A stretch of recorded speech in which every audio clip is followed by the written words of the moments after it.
This work session, regular meeting of the Township Council is called to order. Madam Clerk. In accordance with the Open Public Meeting Act of the State of New Jersey, adequate notice of the Tuesday, August 13, 2019 work session regular meeting has been, oh, my thing is short, has been posted and advertised as according to law. Thank you. If we could all rise for the Pledge of Allegiance, followed by an invocation. By Councilman Ted Chase. Pledge allegiance to the flag of the United States of America, the republic for which it stands, one nation, under God, indivisible.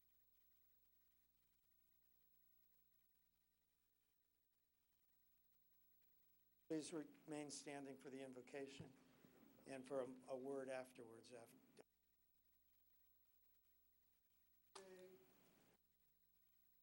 As members of the Township Council, we pray that we are ever mindful of opportunities to render our service to fellow citizens, to our community, keeping in mind always the enduring values of life, exerting our efforts in these areas and on those things upon which future generations can build with confidence.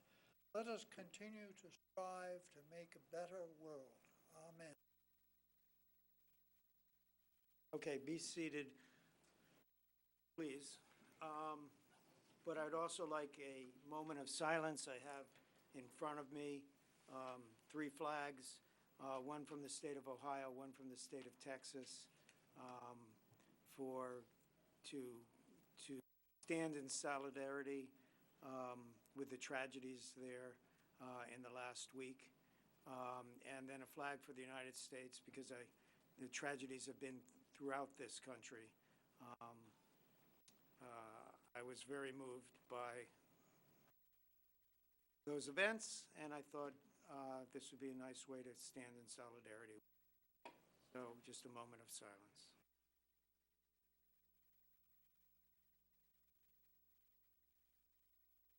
Thank you. Madam Clerk. Councilman Chase, Here. Councilwoman Francois, Councilman Galtieri. Here. Mayor Kramer, Here. Councilman Onijaka, Here. Councilman Prasad, Councilwoman Pruitt, Here. Deputy Mayor Vasanella, Here. Councilman Wright.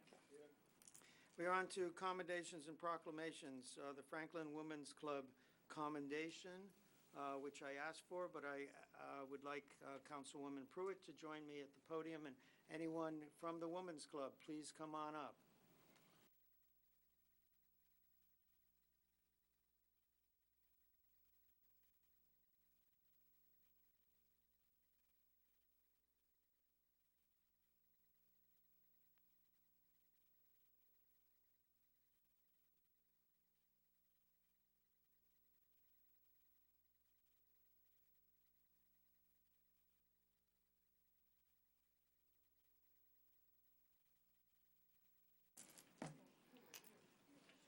Of course, I can do.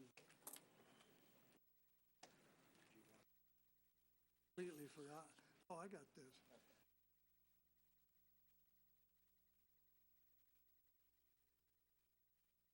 Yeah. We can talk about the.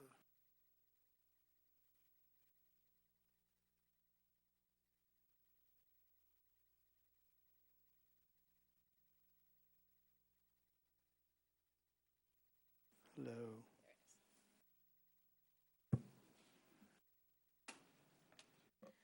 So it is my honor to read this commendation to the Franklin Women's Club. So whereas the Franklin Women's Club has been offering scholarships for over 26 years and the Girls Career Institute opportunity for over 35 years, and whereas the Franklin Women's Club continues to pay forward and give back to their community by providing opportunities and financial scholarships to young women in Franklin Township, and whereas the Township Council acknowledges the work of the Franklin Women's Club, who reviewed all applications and selected recipients as part of their scholarship and Girls Career Institute responsibilities, Tracy Muse, Sharon Coney, Sharice McQueen, Joanne Merced, Missy Holzer, Sheila Snell, Ruda Walla Walker, Lisa Kazuza, and Sharon Stewart And whereas the Franklin Women's Club awarded Nina Riley and Kachi Yiri, excuse me, no one, I'm sorry,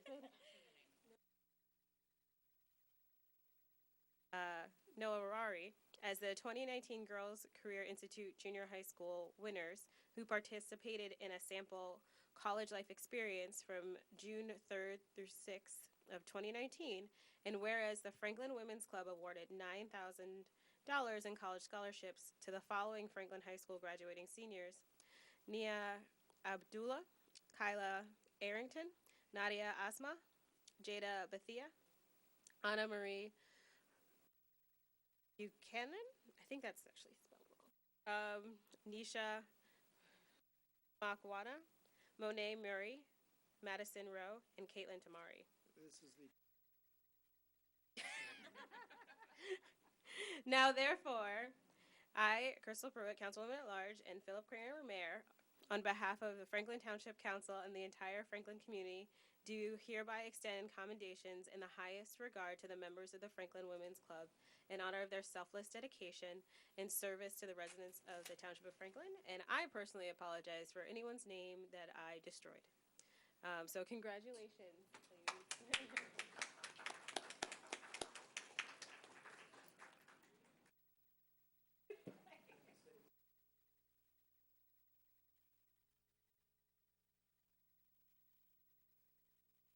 Hello, good evening, everyone. My name is Nancy Hargett. I am one of the co-presidents of the Franklin Women's Club, and I have with me tonight just some of our members. We have over 80 members, and unfortunately, everyone could not be here tonight, and I do have a nice representation.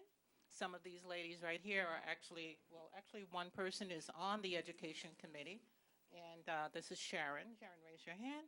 And everyone else here plays all kind of other critical roles within the group. But we are very thankful, Mayor Kramer. Thank you so much for this recognition. Oh, I'm bumping into it. For this recognition. This is really an honor to receive this. We've been doing the scholarship awards now for quite a while. We have actually given out over $70,000 in scholarships. And most of the money we do use and that we use for the awards, they come from our fundraisers. And the main fundraiser that we do the scholarships from is called the Tricky Tray. That some of you are shaking your heads like you know about that, so that's nice. But that's where most of the funding comes from. And we just try to do our best to support the community in whatever way we can. And by honoring these young ladies, and it was very difficult to make the selection because there was so many wonderful young ladies that were graduating from Franklin High School. But it turned out that we were able to give 9 this year. Last year it was 7? 7, am I right? Last year it was 7, this year it was 9. So we hope to maybe keep increasing based on how much we can actually raise with our fundraisers, and hopefully we can even do a little bit more. But we do have a wonderful way of we get support because we do have online information for anyone who would like to know more about our club. Please make sure that you go to the Franklin Women's Club online, just Google us, and our publicist in charge of communication is Angela. Has done a wonderful job with updating everything about us. Anything you want to really know about us, it's online.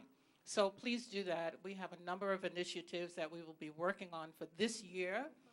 We do have some upcoming fundraisers that we are going to try to do. We have something called the wine tasting fundraiser. We also have another initiative we're working on with the state, which is called CASA. Some of you may be aware of that. CASA stands for the Court-Appointed Special Advocates. This is for the children who have been neglected or have been placed in homes because of whatever the family situations they have, and these advocates go and speak for them and support these children. And so we're part of this initiative with the New Jersey State Federation of Women's Clubs, and we're taking a part of that again this year. We're a diverse group in age. We're diverse in our interests and our experiences, but we are united in everything that we're trying to do to support our community. So the things that we do best are actually trying to do whatever makes our community work for everyone. So I want to thank you again, Mayor. Thank you very much. We really appreciate this. And thank you for anyone want to say one thing real quick? No one? Okay, no one wants to say anything, but thank you so much. We do appreciate, and thank you for hearing us out tonight. Thank you, Mayor.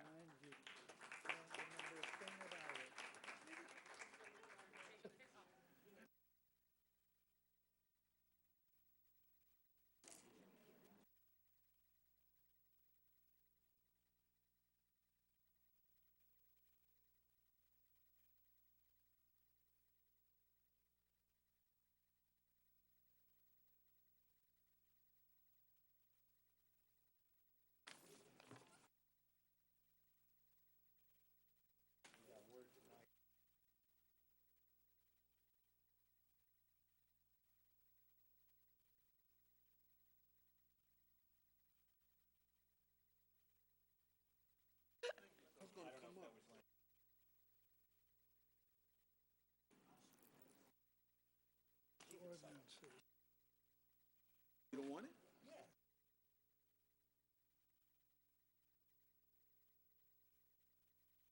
Thank you all, and thank you, Councilwoman Pruitt. You got my name right. Okay, we are now on to public discussion. Do we have a motion to open for public discussion? So moved. Seconded. Moved and seconded. All in favor of public discussion, say aye. Aye. Opposed, say nay. We are now open for public discussion. Anyone wishing to speak, please state your name and address. You're limited to 5 minutes, no yielding of time. Please address the council, and I will remind you that this portion of the public discussion is for anything to do with government. There will be another public discussion for the second readings, and there are 2 second readings. One of them is about making Gifford Street a through street, and the other is about establishing the duties of a Director of Public Safety. Go ahead. Beverly Lawson, 2004 Amwell Road. This is on the agenda. I am opposed to replacing the 2 recently retired chiefs with a civilian director.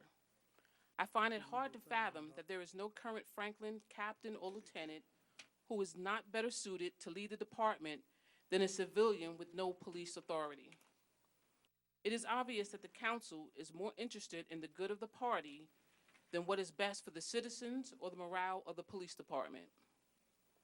Our council is telling young officers that no matter if they pursue further education, work hard, and are dedicated, they will never be a chief in Franklin.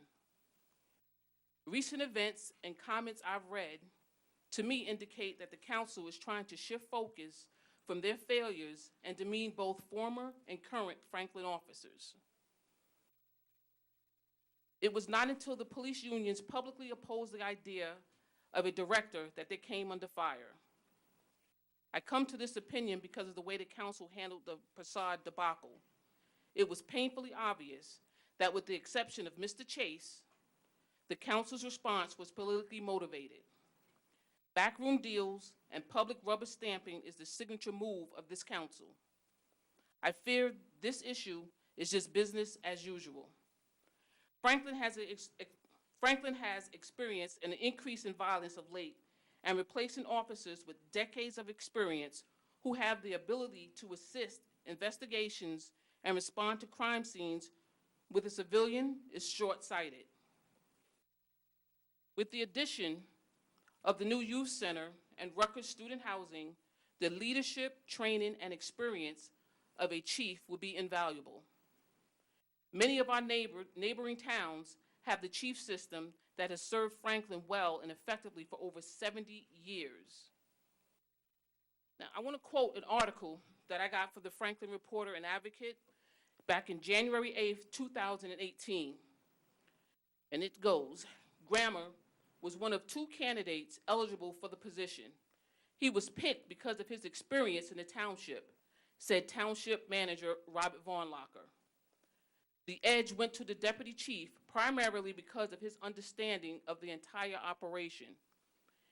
He has a little bit more experience overall throughout the bureaus of the department. Having a homegrown officer as a chief of a town's police department is very important. It is important that you know the entire town from the perspective of the people you are serving, so you tailor your police department to the community, Von Locker said, end quote. I don't want the safety of Franklin compromised to fulfill someone's police chief via proxy fantasy. Think about this before you guys make the move to make a civilian director. Safety first.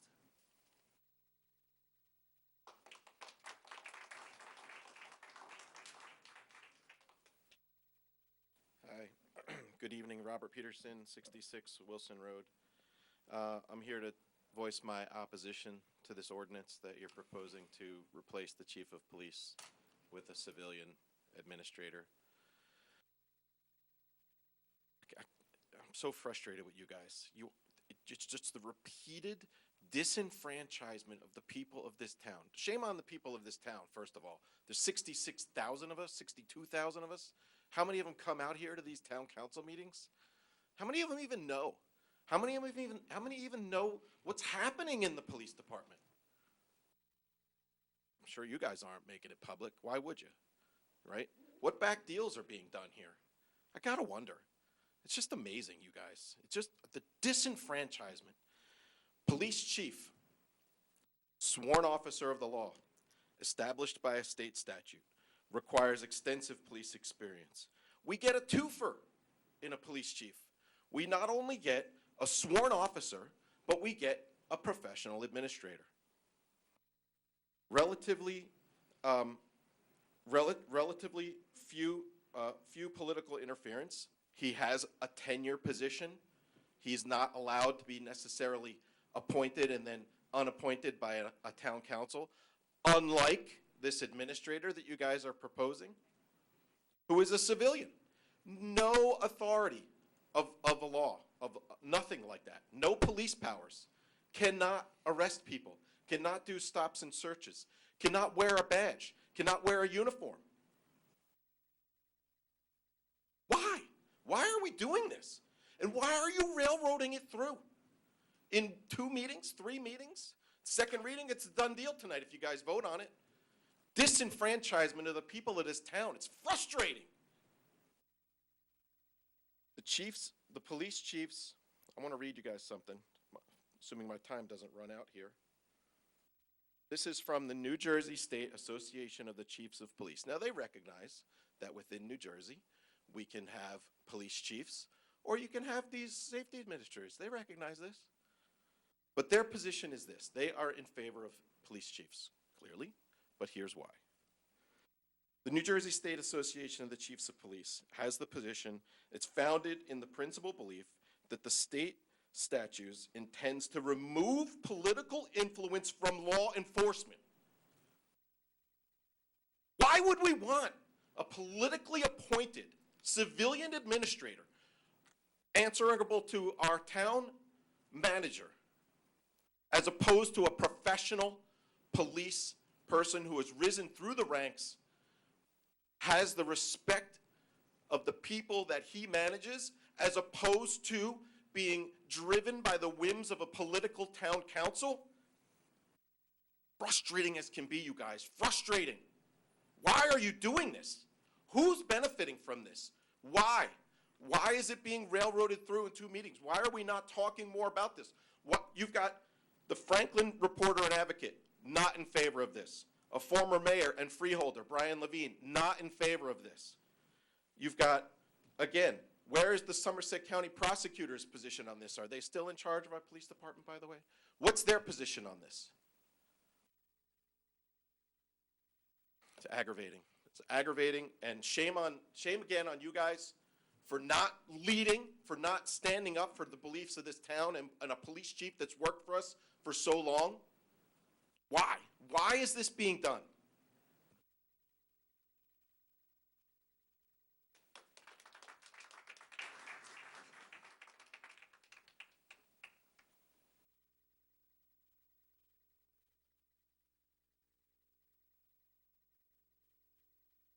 Don Meyer, 43 Townsend Court.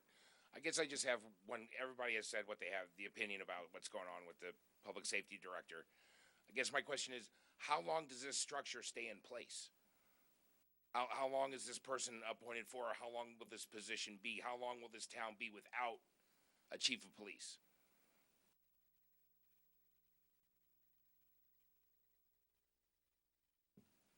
I So don't you know, want I me guess, to- you- wait, that was not a So- rhetorical question. Okay, so How long you will want they me be? to take your time to answer? Yeah, I only have Okay. one, I only have one thing, yeah, so Okay. that's fine. That's fine. It's indefinite, but I think you raise a good point. It isn't necessarily permanent. It's And so what determines how long that will be? the town council. Oh, so it's And- how and- long and- you and- guys decide you want to keep this person who you appoint in there. So how long you want to keep that individual who basically will do whatever you want. So one, we don't appoint, the manager appoints. This is a department head, just like every other department head, so we don't appoint, and I think that needs to be clear.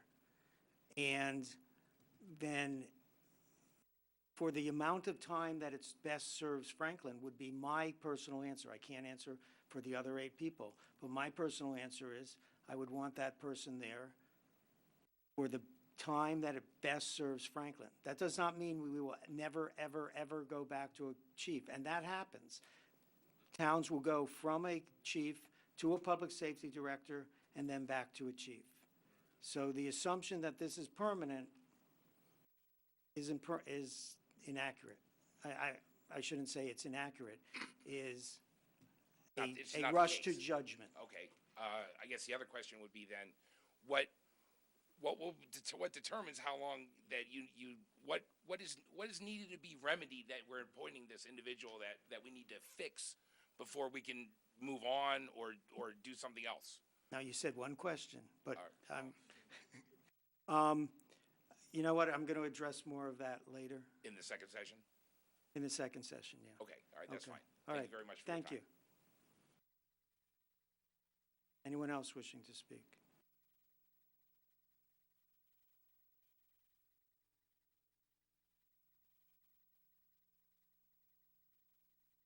Robert Westner, 36 Smithwald Road. First of all, and again, I'm here about the chief of police position, and I'm embarrassed by all of you, okay? We elected you. You are here to serve us. You need to be reminded of that. We are the people. You should serve us. We want a police chief. It's clear and obvious from all the other comments on there. The former mayor says so. We need a police chief to take a civilian who's politically appointed and have him in charge of the police department. Let's face it, the police department is our community's military. Okay, you're now taking that military, that police department, putting them in charge of a politically motivated person to run them, who's reporting to another appointed person, the township manager, who wasn't elected. Now, in the last meeting, I said that this is a road towards socialism or communism, and it is. Mr. Vornlocker, or Lord Vornlocker, as we call him, stated, no, it's not. He refuted my opinion. What I think he missed is I'm not talking about the one particular situation. What I'm talking about is we can't have the police department, our local military, being run by a non-elected civilian person that's reporting to another non-elected civilian person. This is unfair. It's wrong. You guys need to wake up and vote this down. We need a chief of police, someone who knows policing. To do this is very analogous to taking a submarine captain, putting him on the flight deck of an aircraft carrier, and not expect any problems. You need someone who knows the police inside and out. The last thing I will say, maybe this will wake some of you up, is the police that we are hiring. We take a new person out of the academy and they're looking for a job. Franklin Township sounds great. Oh, hell, I'm never going to be captain there, or I'm never going to make police chief. There's no real room for advancement. They're going to go to some other township. We're going to lose a good pool of police officers that won't work in our township because they know they'll never be chief. And it's wrong. We need a chief of police. We need that in this community. And I ask every single one of you to vote that way, or we will remember in November. Thank you. Anyone else wishing to speak?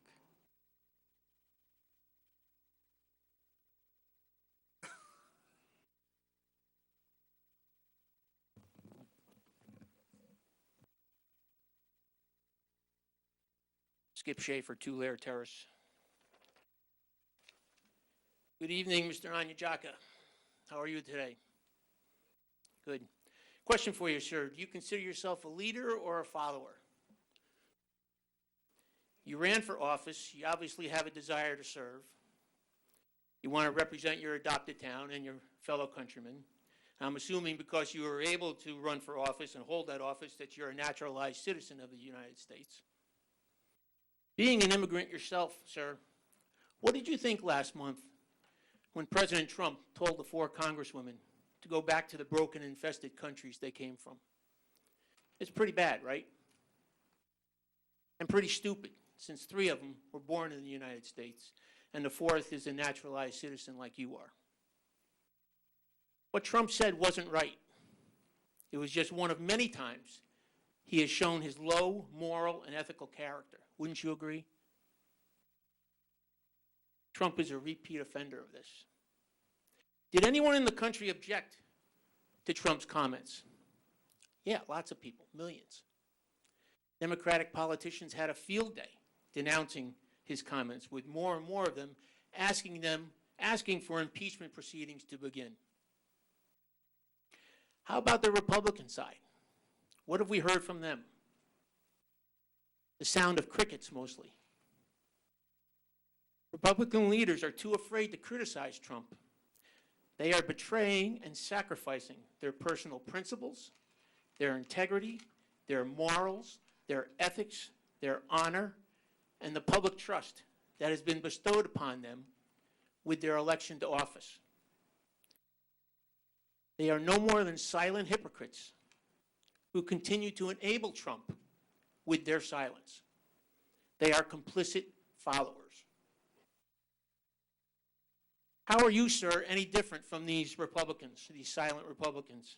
I'm sure you've added your voice to the millions of Americans denouncing Trump's comments.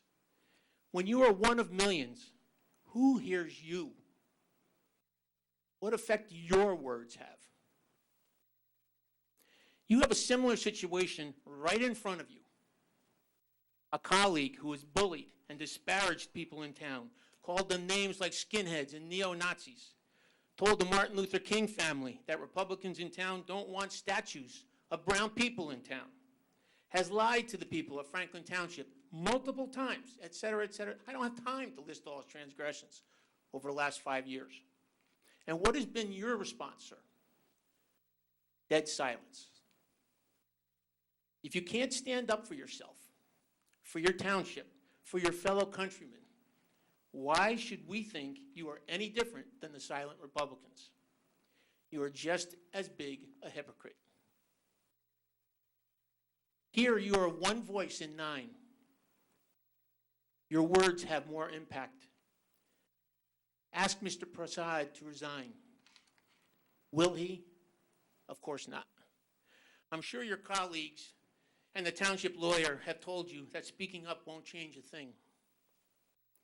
What it will do is allow you to maybe salvage the respect of the people of this town, your fellow countrymen that you're trying to set an example for, and maybe even yourself. That's what a leader would do, sir, not a follower. We need leaders up there, not followers. Which one are you?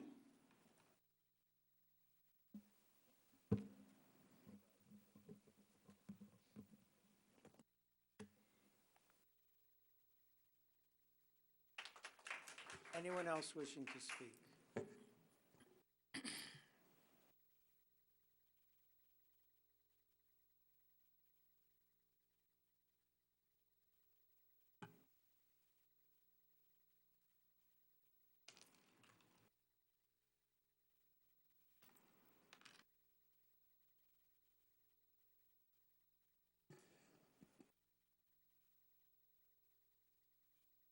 It is hot in here.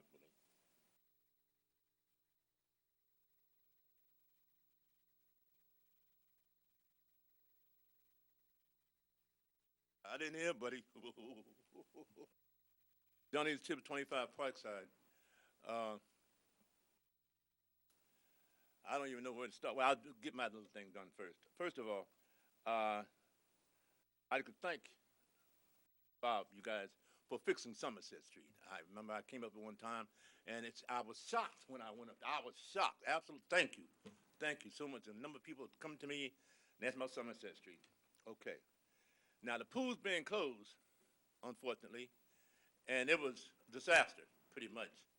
You had kids that couldn't get in the pool because you got a 44-person limit, and you didn't hire enough lifeguards, so the kids had to stand outside the pool, weren't able to get in the pool. And now the pool's closed. They got a whole month to go with hot weather, and they can't get in their own pool.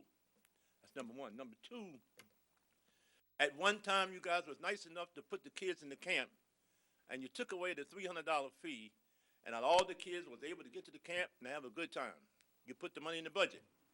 This time you took the money out of the budget and charging parents $600 a child to go to the camp in their own backyard, in their own park. Now, I think that is absolutely ridiculous. That's just a pattern of everything else that the Recreation Department has been doing against the kids in that particular area, in that black area. That's how they knock down all the trees. They cut down all the trees because the kids, they don't need no shade. They knock down all the benches so the kids don't, because they can't sit down on the benches. It's the same pattern, the same pattern. And as far as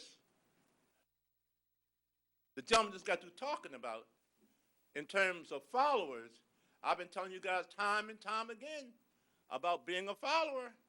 Now the shit you see what you got yourself into now? All because of a person that wants to pay off the Republican Party. That's what the whole thing's coming from. I've been telling you that for 2 years. That's a payoff of the Republican Party. Now look at the shit you're in now.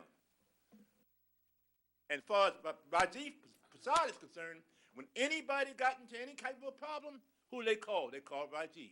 If there was something about a housing authority, problem with the housing, they called Rajiv. If the cricket guys want to play field to play cricket on, who they called? They didn't call you. They called Rajiv. He's the only man. The 9/11 memorial out there, who did that? Rajiv Prasad. If it's anything in terms of anything that has to be done in the community, whether you white, black, blue, or green, who do they call? They called Rajiv, because he was the only man that was stood up to be a progressive Democrat. He should be the mayor. You know as well as I do. Thank you very much. Thank you. Wow. You wouldn't be in the shit you're in now.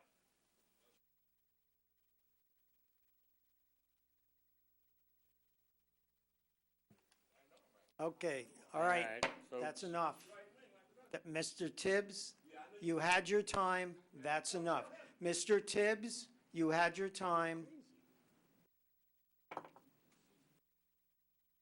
Santosh Samvello, 14 Girard Avenue, Somerset, New Jersey, 08873.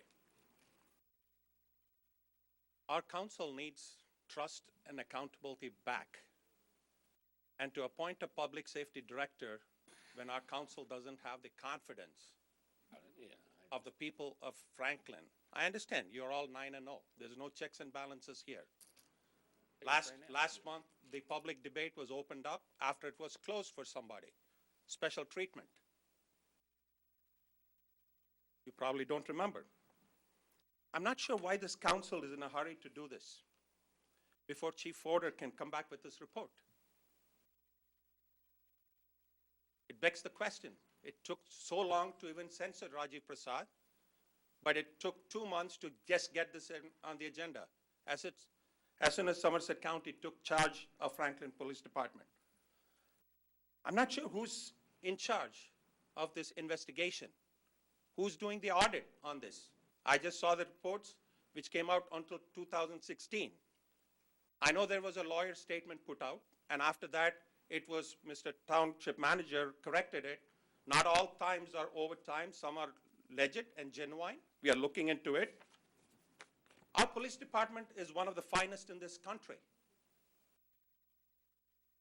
For us to take that chief of police and deputy chief of police away from them is not right. We are going to go down the path of Newark, Trenton, Elizabeth, which has gone down the public safety director route. If that is what we want to go down to, maybe that's what you should be doing. I'm not sure what type of audits have been done because it's been very secret. There is no checks and balances. I'm sure all these budgeting was approved by the township manager, brought it to the council, and ratified.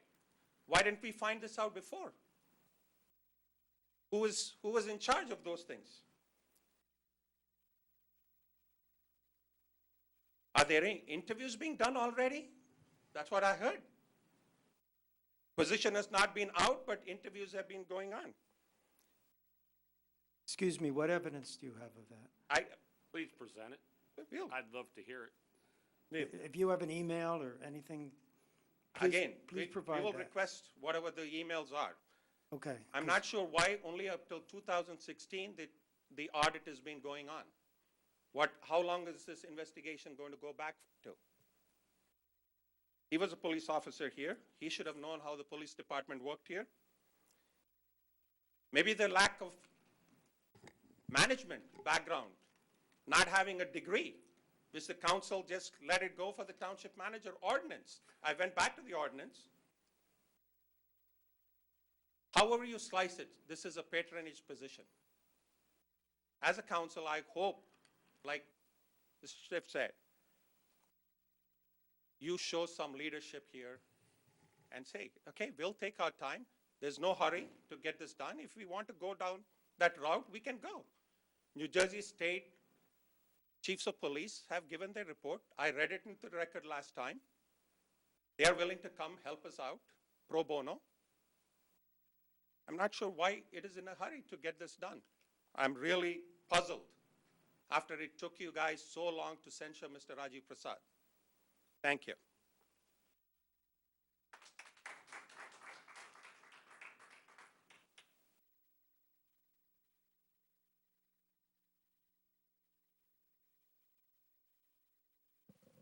Hi, Christina Ganzer Zambri, 3 Buffa Drive, Somerset, New Jersey. I don't even really know what to think about this. This just seems like such a big mess, as is what ends up generally happening with anything that has to do with this council. Whether it be the Prasad issue or other things, it seems like we want to sweep things under the rug and quick, let's move on to the next thing so that hopefully the residents of the town will forget about it. And partially, yes, it's the residents' fault for not speaking up, for not taking part in the government. But regarding this elimination of the police chief position, I am also opposed to it.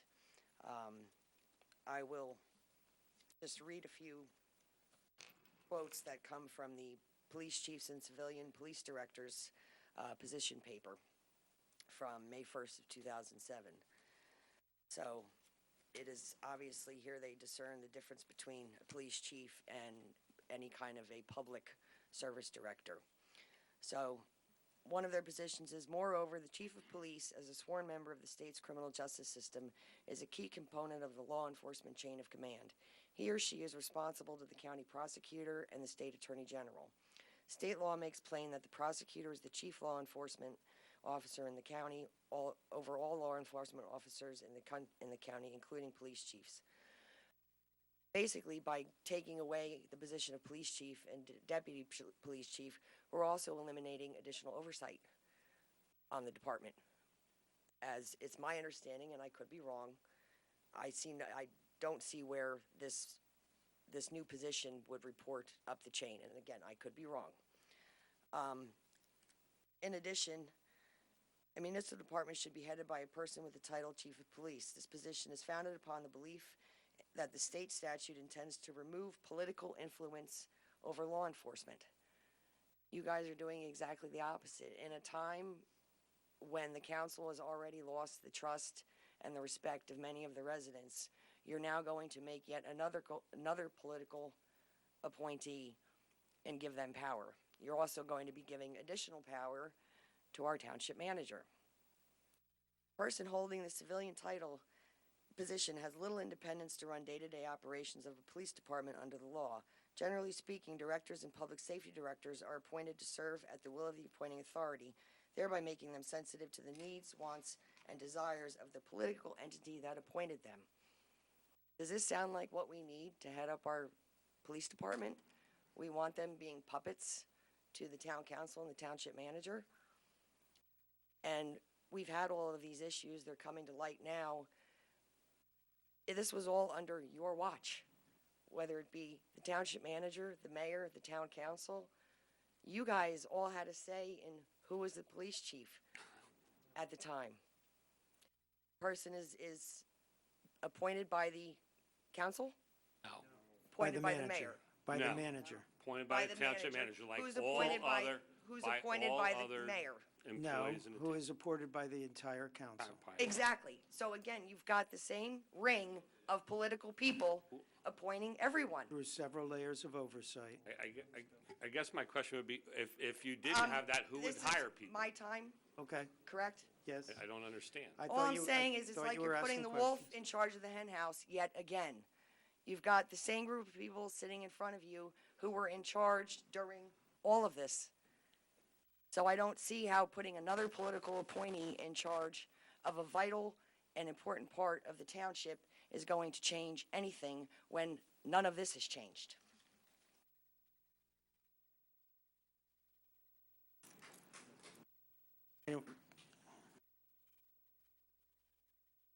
Come on up.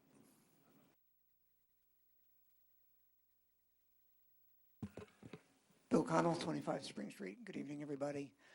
If you're fresh off of hernia surgery, do not sit in those chairs. They are not comfortable. Little too much information there. Yeah, just thought I'd let you know that. Councilman Wright, how are you? Beautiful day in the neighborhood, baby. Good to see you sitting there enjoying yourself. Nice to see you, sir.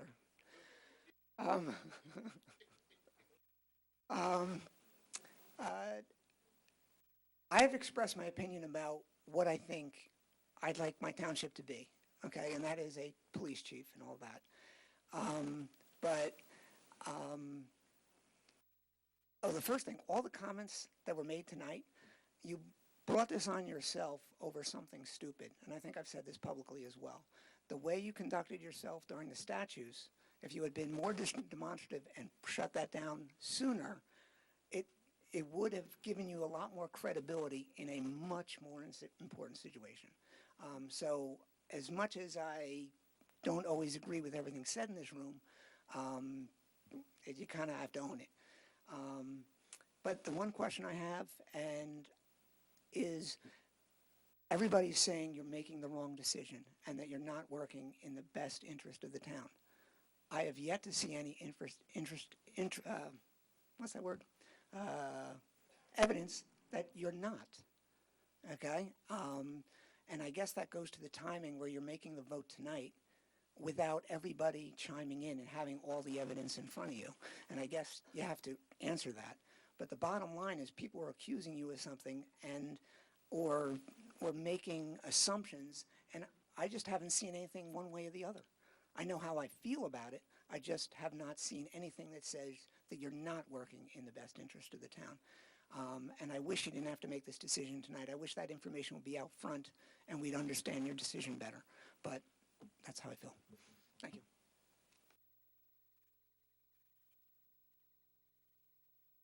Rob Troutman, 74 Gates Road. Newark, Trenton, and Elizabeth, clearly bastions of public safety that we really want to follow down this path. I could see why you're rushing to get in line right behind them. It's clear. One thing that is clearly evident to even the casual observer of these meetings is people come up here and make comments or they have questions. And if you have an answer you really want to give, you shout it right out, whether it's a councilman, whether it's the township manager. But when you have a question you don't want to answer, you just ignore it. So I'm going to ask a couple questions I'm sure will be ignored. Number one, whose idea was this? When was this first brought up to get rid of a police chief and go with a public safety director? So, I can't speak for everyone. I believe that grew organically. Every time there is a changeover of a chief, because a chief has tenure, and you can't fire a chief, and the chief decides to leave, it is an option available to council. So are we saying that? Excuse me, ask the question. That's fine. I thought you were done. I apologize, Mr. Mayor. Thank you. And so that becomes a discussion. When Officer Novick left, there was very little discussion. When Officer Roberts left. Chief Roberts. Chief Roberts, thank you. They are officers, but Chief Roberts, thank you, left, there was much more of a discussion. This time, for me, and I can only say for me, when all the events that transpired happened, what was clear to me was that we needed a chief. Needed a public safety. You were absolutely right the first time, Mr. Mayor. Okay. So, Well, excuse me, I'm again, still going. you had your applause. I thought you were. Because you were concerned that I wasn't going to answer, so I'm going to answer. So to me, that grew out organically. And there wasn't a lot of back and forth and et cetera, and other council members will have to speak for themselves. But to me, with the things that were happening, it was time that we needed to get closer, and I'm going to get into more detail later, to the force, and this was the way to go about it. My second question is, why now? Why aren't we waiting for the Somerset County Prosecutor's Office to render their report and their evaluation of the police department? Why not wait? Everything else, you wait to hear from the professionals. You're building something, you wait to hear from the engineers or the architects, right? Your roads in, you wait from here to township engineer. But this, you're not waiting for the professionals to weigh in. And you're just going to go ahead and ram this down our throats. Makes absolutely no sense whatsoever. When, again, as was mentioned earlier, something that was pretty clear and evident in front of you took way too long with regards to Mr. Prasad to do. And I guess I'll just finish with, I believe it was said when a police chief, you can't fire a police chief, but when they decide to leave. So that's, we're saying Mr. Grammer, Chief Grammer, just decided to leave.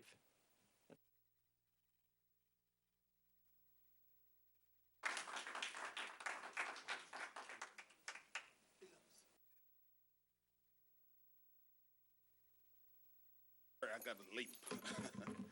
Good evening, ladies and gentlemen. Alex Mansouri, 208 Coventry Lane, Somerset, New Jersey. For me, I want to ask Ted Chase, James Vasanella, Kimberly Francois, why are you sitting here? I know you guys are fine people. We've worked together. I know your credibility. But what is going on in this township? It's not fair for the inhabitants of this township. We're going down the drains. And to see Von Locker sitting down there, he doesn't take calls. I don't know why he's still a manager of this township. He's not doing nothing. We've lost the best of this township. I worked with him. He was a traffic guy. 15, 20 years back, he and myself worked together. We need strong people to take care of this township. This township is going to the drains. When we are doing deals on the back and then things are not coming, no transparency, nothing is being... Of course, you are the ones running the township. You are Democrats. But at the same time, we expect good and better from you guys. This is not fair for the township. And to you, Mr. Mayor, I've never had nothing personal about you, with you. Because I've heard stories about what you think I have for you, but I'm not. But if you're doing the right thing, I will say it. The last time when I came here, I stood here. I've not been coming to township for a long time. And I spoke about Rajiv. I praise you. Because I think you were taking the right steps and things to admonish him and to do better things for the township. But what you guys are doing is not fair. Of course, I see new faces, but that's okay. I know Carl, but I never worked with him. But what we're seeing is not good. I'll very, very much ask you guys to resend this and wait for the county to come out with a summary for you guys to go with their guidelines. Thank you very much.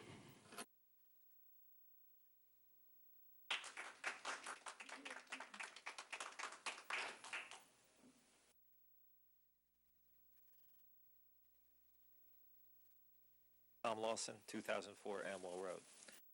I am opposed to replacing the police chief with a police director. But I don't like the fact that Bob Vornlocker here, who I know was highly trained and did an excellent job for many years, for 25 years plus for Franklin Township, as a police officer, I have no problem with him. I am questioning sometimes his decisions as township manager, but as a police officer, I think he's a fine individual. I just wanted to put that out publicly. Thank you. I agree. Thank you, Tom. I do appreciate it, and we have known each other for a long time. Anyone else wishing to speak? Hi, my name's Kelly Zare, 18 Erie Drive. I came to thank you all actually regarding the Junior Police Academy, the Youth Police Academy. My son participated. He absolutely adored it for the third year, and he would like to do it again next year, and he has had so much fun with it. Once I heard about all the issues going on with the police department, I was telling him that he might not be able to get to do it because I didn't even know if they were going to continue the program. We get a letter in the mail saying he was accepted, so we knew we were good. What I don't understand with all this stuff that's going on is how it's happening so quickly, and the people don't really have that much of a say. I understand that it's all on Facebook and on Twitter and all that stuff, but unfortunately, not everybody sees that. It's the same thing when they put the chain up at my apartment complex. The people who lived in the complex had no notice of it until the chain was put there, and we were told, go around it. Unfortunately, I think this is the same type of thing. It gets pushed through so quickly, and the people, they're not going to know what's happening. I don't understand why something like this can't be brought up to a vote in November or something. I don't know how things get put on the ballot, but I don't see why, since it affects everybody in the township, why can't everybody in the township have a vote on if this is something that they want to change? Thank you. Thank you.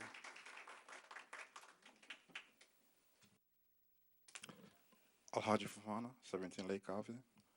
I'm just here to re-echo what most of the Franklin residents have said about this police chief issue. I just want the council not to rush into doing things because it seems like everybody here that's spoken today or tonight are against what you guys are about to pass if you're gonna pass it. So I'm urging you guys to think thoroughly what you're about to do because it will affect the township greatly. And safety is our #1 priority. I don't care how you say it. I've lived in most of these cities, Jersey City, Ivington, that are run by public safety. And trust me, it's not safe at all in those places. That's why some of us moved to Franklin Township because of safety. So if you guys go in the route like those other cities, like some of the my folks echo earlier, we're going down the drain. So please, again, rethink it thoroughly before you do anything that you will regret. Thank you.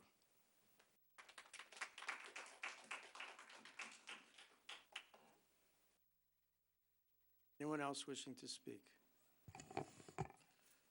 Mr. Mayor, seeing no one coming forward, I make a motion that we close public session. Seconded. Moved and seconded. All in favor of closing public discussion, say aye. Aye. Opposed, say nay. Motion is carried. Public session is closed. Council comments. Mr. Wright. Mr. Mayor, it's real quick, but I have 3 things I want to do, and I'm going to impose on our township counselor for him to warm this up, because I know he's going to look for it.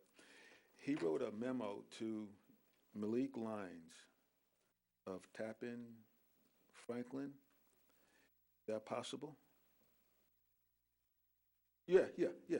And so you're the third person I want to go to, and I want everyone to listen to point number 4, and I think it's point number 5, very carefully. Second, I'm going to swing something down to our township manager that Mr. Tibbs said that just totally took me out the box. And I'm going to do number 1, the redevelopment agency summary. So in that order, the redevelopment agency has been working closely with RPM, which is our redevelopment agent, for a number of months regarding their term of redevelopment, their leasing term. At the end of this negotiations, the township, through the agency, approved at the July meeting the following changes. Reduction in the density, which is, we have a density there because, one, Mount Laurel, and we needed low-income housing, and we achieved that. And if anyone's been listening to the, reading the newspapers, watching television, you will realize there are other towns fighting to catch up with low-income housing. So we are above the curve, and we plan on staying above the curve. We asked for a number of parks, tongue-tied. We asked for a number of anyway, we Pocket Park. there you go, in the development, because we want a green space. And if you just build a lot of concrete, the kids have no place to play. I don't want them crossing Franklin Boulevard with all of its traffic to go to Neiman Williams Park. So it's better for us to build parks, green space, and then the kids can play. Another thing that came up out of this was the overall mixture of units. And we're looking, as I said before, 22 affordable, but the other market rate.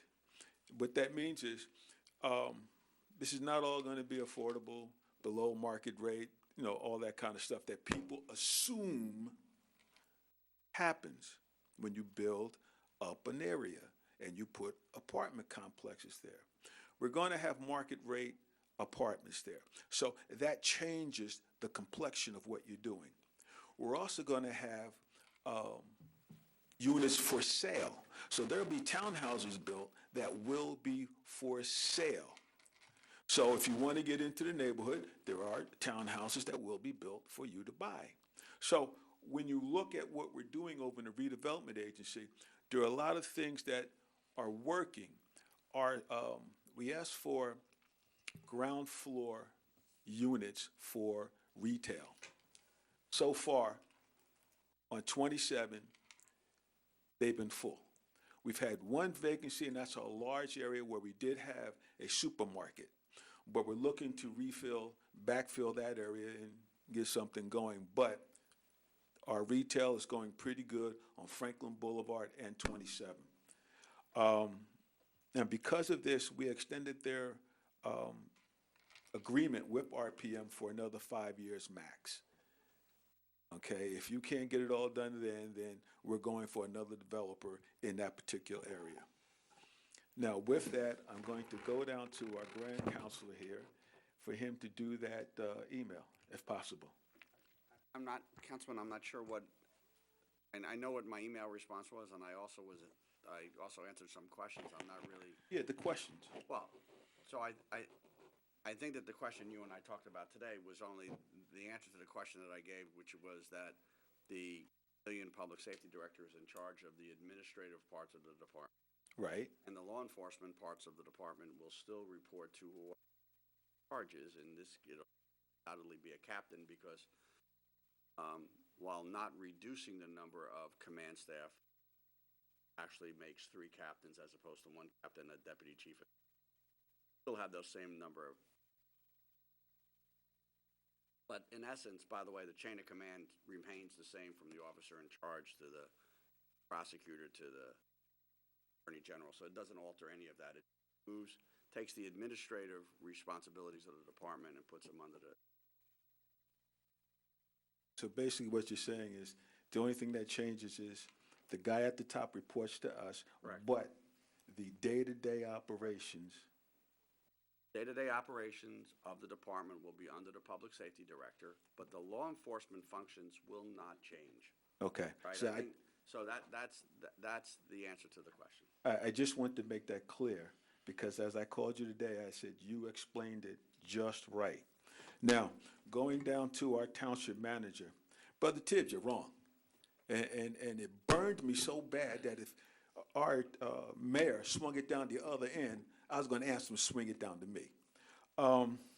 You are so wrong about what we did. I'm the council liaison to the Recreation Advisory Committee. And to throw Miss Alice Sipowicz, who's the director, and Keith Stewart, who's the chairman of the Recreation Department, under the bus, it doesn't fly with me. And I'm telling you, absolutely, positively wrong. So at that particular point, I'm going to go down to our township manager to have him explain exactly what we were doing. Okay, so for the camps, we'll talk about the camps first. There's actually 3 locations for the camps that are run through the summer. They run the same length of time. The full-day camps are run at Sampson across the street from here, Claremont School, and then Williams Park and Pool. The full-day tuition for the season for Sampson G. Smith and Claremont is $950, and the full-day tuition for Williams Park is $600. So the $600 number is correct. However, the $600 is for those who have income levels high enough that they don't qualify for subsidy. Anyone who qualifies for subsidy receives a reduced rate on the fees. And in addition to that, this year, while I do agree with John that the season was shortened due to the lack of lifeguards, and this is historically a problem with our pool as well as other pools, due to the fact that most of our lifeguards are college students who have to go back to school now, and unfortunately then we lose a number of them and can't staff the pool completely. But we charged no fee for the pool this year. The decision was made by Advisory Rec Council to charge no fee for anyone who attended. The limit on the number of people who come to the pool is set by the space that's available and the law. The New Jersey law that governs pools says that so many people can be in a pool based on the square footage of the area and the size of the pool itself. So that's why those decisions are made. Mr. Tibbs, Mr. Tibbs, Mr. Tibbs. How many paid the full pair? Off the top of my head, Councilman, I don't know. I don't know. My thought is for Williams Park and Pool Camp, probably not very many. Most of the attendees are fall into the free or reduced rate lunch program, and that's how they make the decision on how to adjust the tuition for the camp. So my thought is that there are not many that pay the full $600. I'm sure there are some though, but I don't have those numbers off the top of my head. I appreciate that, because one of the things that we looked at was if you put a total there, that those that can afford it will pay it. But as you go down the line, not everybody pays that full fare. So it's when you say everyone pays $600, that's wrong. That's totally wrong. And I want to let the people on the airwaves know that it's wrong, because they'll get it set in their minds that everybody paid $600 or $900. No, it's not that. So when you come up, and you say that, without giving the full knowledge of what actually goes on, that makes everybody upset. And that made me upset. Thank you.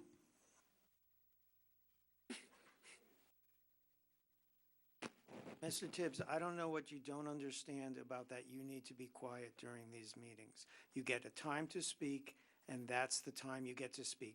Don't answer me. You're not allowed to speak now, Mr. Tibbs. Everyone else here seems to follow that rule. I'm not sure why you can't. Okay. Mr. Chase, are you done, Mr. Wright? Speechless. Now there's an occasion. I've never been called a dummy like that. That just totally left me speechless. There you go. All right, So- Mr. Chase. First of all, I want to say to Mr. Tibbs, you called me about getting a weed whacker. I talked to the manager. The manager said Public Works will send one of their people over with a weed whacker to whack weeds where you direct them, but you got to contact them. Okay? Okay, we just had a Public Works Committee meeting. We went over a lot of things. Some of them are not ready to be talked about yet, but the most important is road paving update. A lot of our road paving is already done. We'll be letting some contracts in today's agenda. And a few of our areas of road paving will get done in the spring. And that's the way it is because of the way budgeting works and when we get money from the state towards our paving. But in particular,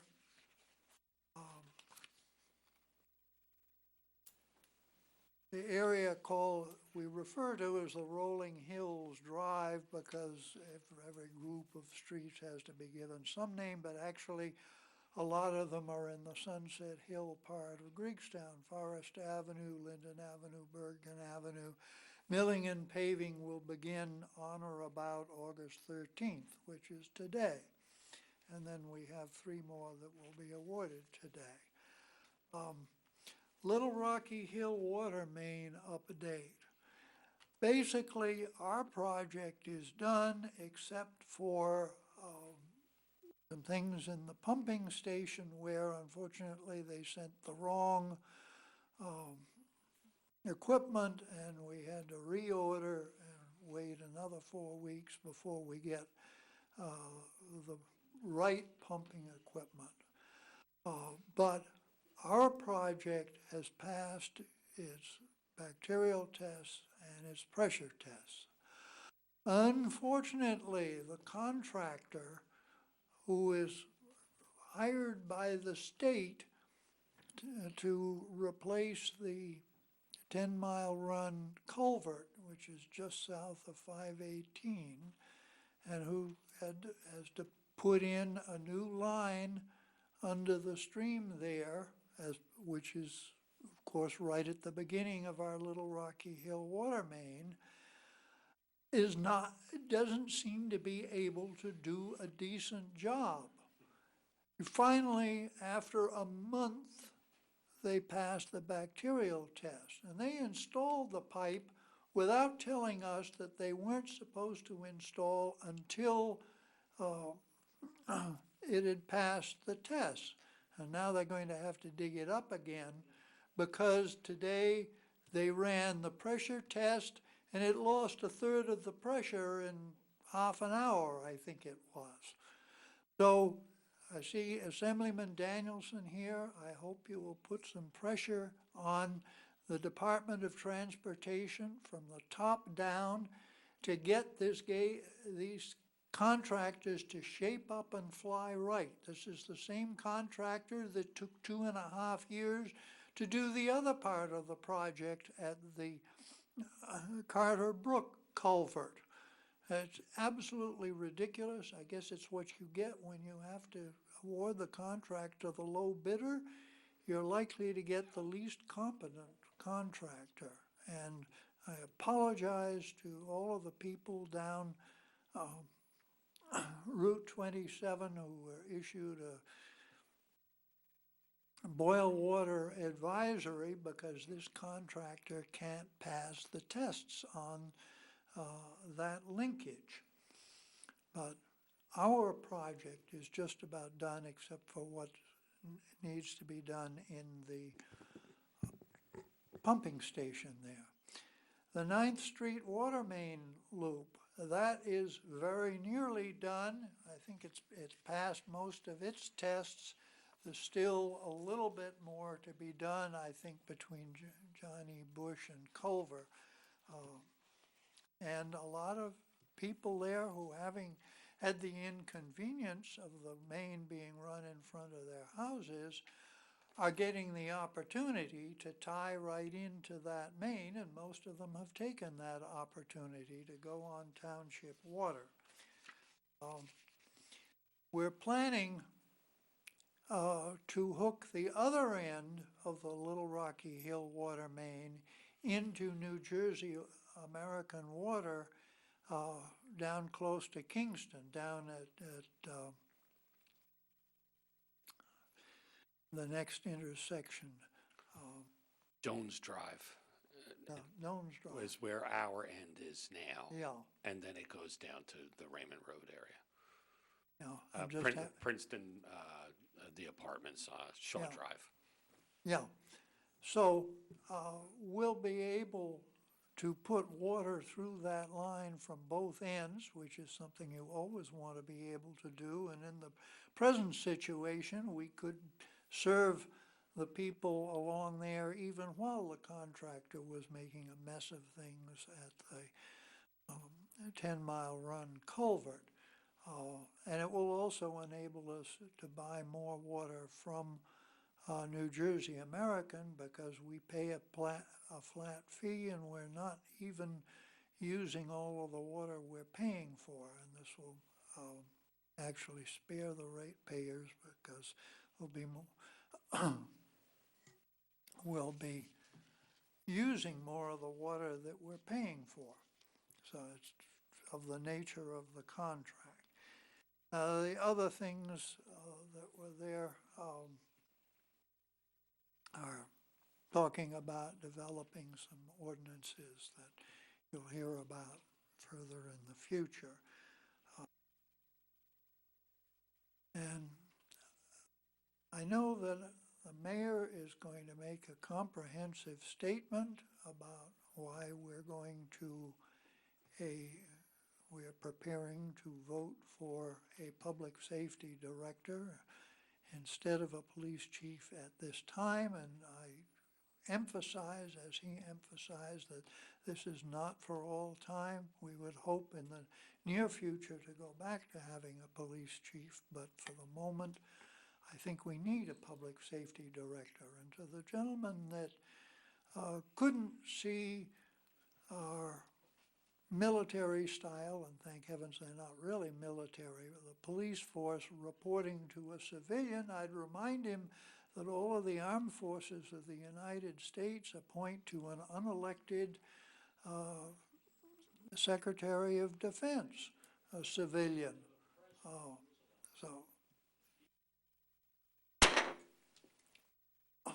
Come on. So we'll have more explained to you, and the council knows more than that, and I think the Somerset County prosecutor knows even more than that, and endorses our going to a public safety director at this time. So, thank you, Mr. Mayor. Thank you. Mr. Prasad. Thank you, Mr. Mayor.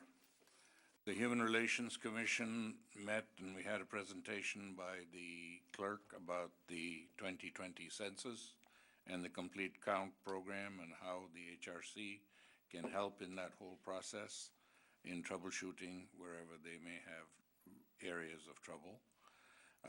The Community Foundation had no meeting, admin had no meeting, and land use, we already got the report from Councilman Chase.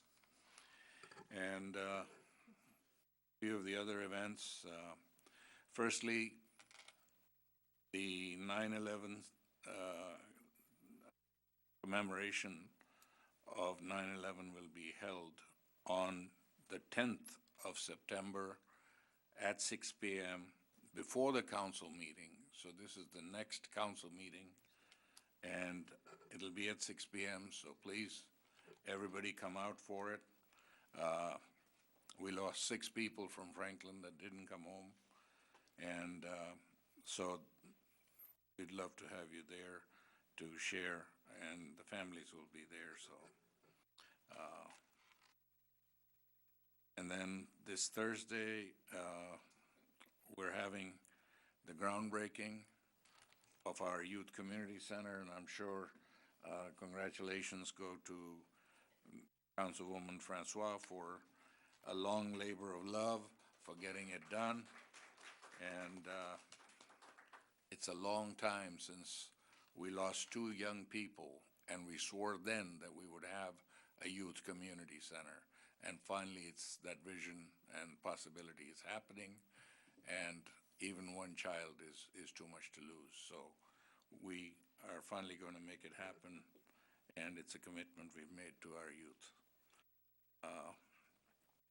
This Wednesday, tomorrow evening at 6 p.m., the India Independence Day is going to be celebrated at the Staybridge Hotel, and leaders from the whole community will be there. And so come and join everybody. And other events that we as council have attended was at the Jain Temple. Their 10th anniversary was held. The Swami Narayan Temple across the street, as well as their 15th anniversary. And the other was their other branch, and they held it at our Ukrainian center, where about 1,000 people were there. And then we all attended the grand opening of a restaurant called Samudra on the last Friday, the 2nd. And overall, I would suggest to all of you, if you haven't registered to vote, please do register to vote. And number 2, if you can't get to the polls, vote by mail, put in your application, but do vote. That's very important. Now, as an immigrant, I will say something, and that is that I honor and respect the Constitution of the United States. And free speech is one of the rights that we all have, and I will defend that right of anybody and everybody. You can talk about anything, but, that's your right. Secondly, there's also an innocence until you're proven guilty. And insinuations and innuendos are great in your free speech, but if you have anything to prove it, prove a person guilty, and then there are built-in remedies. You have recalls, you have other things, but the will of the people is still paramount, and that is they voted me in for a 4-year term, and I intend to fulfill the will of the people. And that I have said many times. I'm not going to say anything more. Thank you, Mr. Mayor.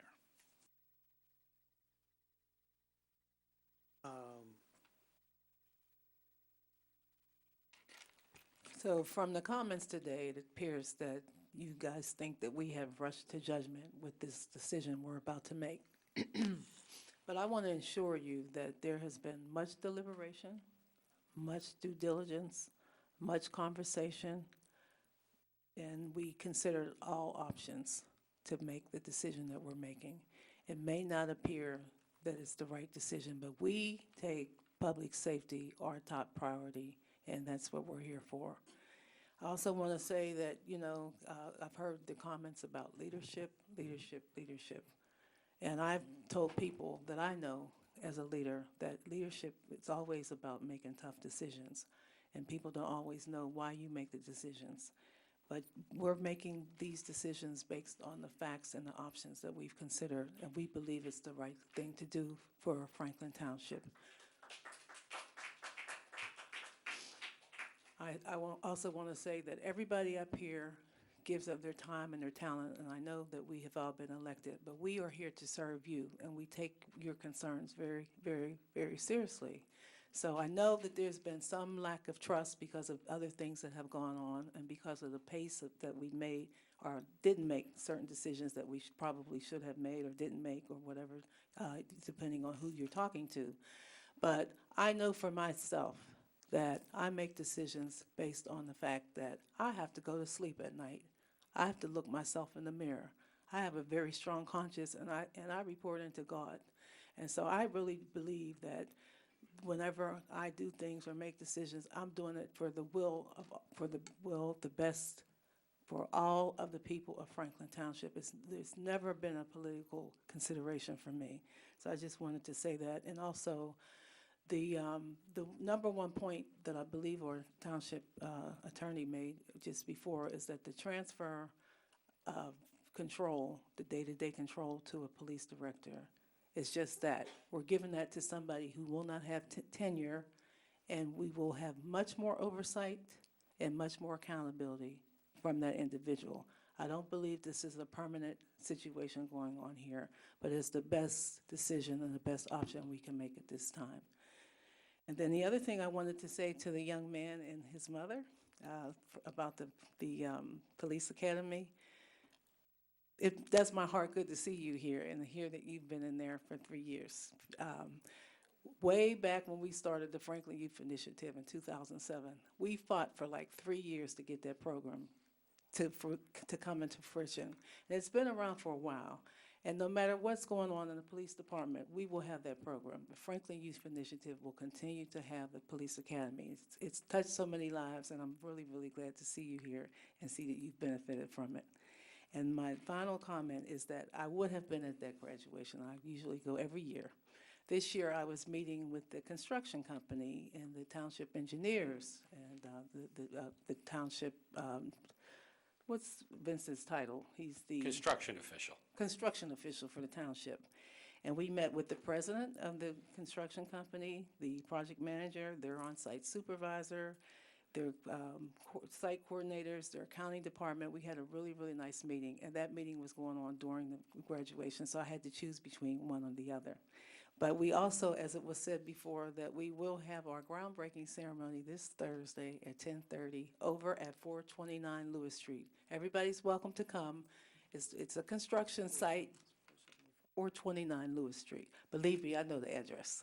I should know because my address is 429. Oh, yours is oh yeah, is it really? Your address is 429? We'll never forget it then.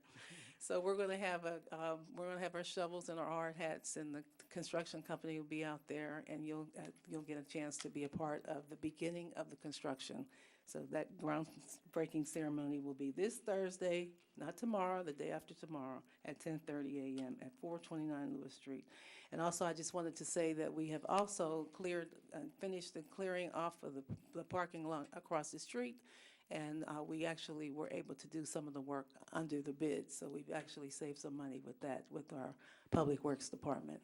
So I'm excited about the Youth Center, and I'm glad to see that a lot of people are excited. And if you can't make it, we'll have pictures. I'm sure it'll be in the paper, and there'll be more to come. But when we do the grand opening, we want to flood the place and have everybody there. We'll have lots of room for 800 people, if that's all the people that want to come in 2020. Thank you, Mr. Mayor. You are welcome. Mr. Onlyjaka. Hi, Mayor. Hello.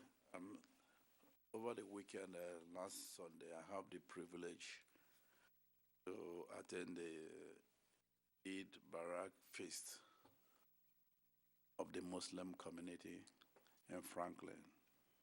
I attended it. It was well crowded. Preachers, they preached about diversity in Franklin and the love for one another. So I attended it. It was a good thing, and I enjoyed their company. The second thing I want to touch is a question they asked me, am I a follower or a leader? To me, it does not matter much if I'm a leader or a follower, but what matters is how I serve my community, how I serve my people. What I do for them matters most. And one thing I want to point out conspicuously, bigotry, hatred, division, it's not in my blood. I don't support that, and I will not encourage it. Another thing is decision making. I may have my own personal feelings, my own personal decision, my own personal judgment, but I'm just one out of the whole council. The decision of the council overrides individuals' decision because we put things to vote. So that is how we work here, and that is how I work. I cannot go over the line just to prove that I'm a leader or to prove that I'm a follower. No, I have to abide by the rules and regulations of the council, the rule of law, and the rule of engagement. Thank you. Thank you, Mayor. Thank you. Mr. Gualtieri. Thank you, Mr. Mayor. As far as the Public Safety Director, I'll keep those comments until when we... But in the past couple weeks, Sewage Authority was last week, as well as fire prevention was at the end of July. It got moved, and then there is no meeting in August. Councilman Chase talked about the projects for Public Works, but so some completion of projects. Weston Canal is back to normal again from the Sewage Authority perspective, so hopefully no more NIXL alerts first thing in the morning, and thank you for your patience during the inconvenience of the project. As far as 9th Street, it's exciting, the water main in the 9th Street area, it's exciting that you hopefully should not be getting NIXL alerts in the morning about those after probably next week. We'll give just a little time just in case of weather, but that will be coming to conclusion for now. As far as Williams Pool, I was able to drive over there, get to see with the construction, that it is a beautiful area. I did see the lines, Mr. Tibbs, so I unfortunately am far out of shape. I was never in shape when I was a lifeguard. I was the scrawny kid that did not wear the muscle t-shirt for sure, but definitely will work on trying to get more guards. I was reminded that I was a lifeguard, that I should come back if I wanted to at night, but I don't believe I could pass the test. So, but we'll definitely work on getting more guards so that more kids can enjoy the pool over the summer. And then just a reminder that the Safe Exchange Zone is now fully built out and live, so that you can go in front of the Public Safety Building if you want to do an internet exchange for any transactions. So that is for Craigslist, online marketplaces, anything with Facebook Marketplace. That's a safe place that you can exchange where the police officers will be. There's a camera monitoring the spots, and honestly, if somebody doesn't want to meet you in front of a police department, I don't think I want to do a transaction with them. So so that's live, and also Stronger Together, that'll be starting to push, that's the camera registry. I know a lot of residents are posting on the Ring Safe Neighborhood Network. This is a good way to get your cameras registered with the police. So if something does happen in your neighborhood, the police can save time because they notice where to start looking for cameras and for footage. So please register with that. You're not giving access to the camera, you're just letting the police know that that is where it's available, or that your house has footage available. And you can register for that on Franklin Township NJ.gov, and under the police department is the link to register. And it takes 2 minutes at most. And finally, it was great to be able to attend the police academy, or the Junior Police Academy graduation. It's amazing the feedback that we got on it, and it's good to see that the youth of the town are able to get a feel for that and see what the experience is, and see what the police department does. So congratulations to all our graduates for this year, and I hope they can come back next year and participate as well. Thank you. Councilwoman Pruitt. So I'm going to try and keep my comments short because I want to provide as much time as necessary for our second readings, and I'll reserve my comments about the Public Safety Director to that time. I did want to say that I was a panelist on Congresswoman Bonnie Watson Coleman's event on mental health disparities in the African American community. It was part of the Congressional Black Caucus's series of events addressing mental health in communities of color. So it was an honor to be able to be a panelist and, represent the township. For individuals that were able to attend and they are looking for more resources, please don't hesitate to reach out to me via email, and I'm happy to pass along that information and resources about mental health care. Like my colleague, Councilman Galtieri, I also attended the Youth Academy graduation, so it was really exciting and heartening just to see the enthusiasm. I heard a lot of things about, we need it to be more than 1 week. We need it to be 2 weeks. And, it's really, it's really great to hear that there's that level of enthusiasm, and I can tell the officers were just as excited. So that's always great. For Advisory Board of Health and Fire Chiefs Association, unfortunately there was no quorum, so I have no reports. And I was unable to attend the Youth Alliance due to work commitments. This past Sunday, I believe it was, I was able to attend the Griggstown Walk and Roll. So it was a really nice event, and I got a little bit of a history lesson about the Griggstown area from Brad Fay, who is one of the organizers of that event. So there will be another one in September if you have the opportunity and the weather is nice.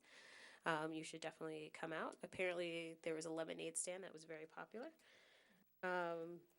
And that is all I have at the moment, and I obviously look forward to adding my comments for the Director of Public Safety. Thank you. Deputy Mayor Vasanella. Thank you, Mayor.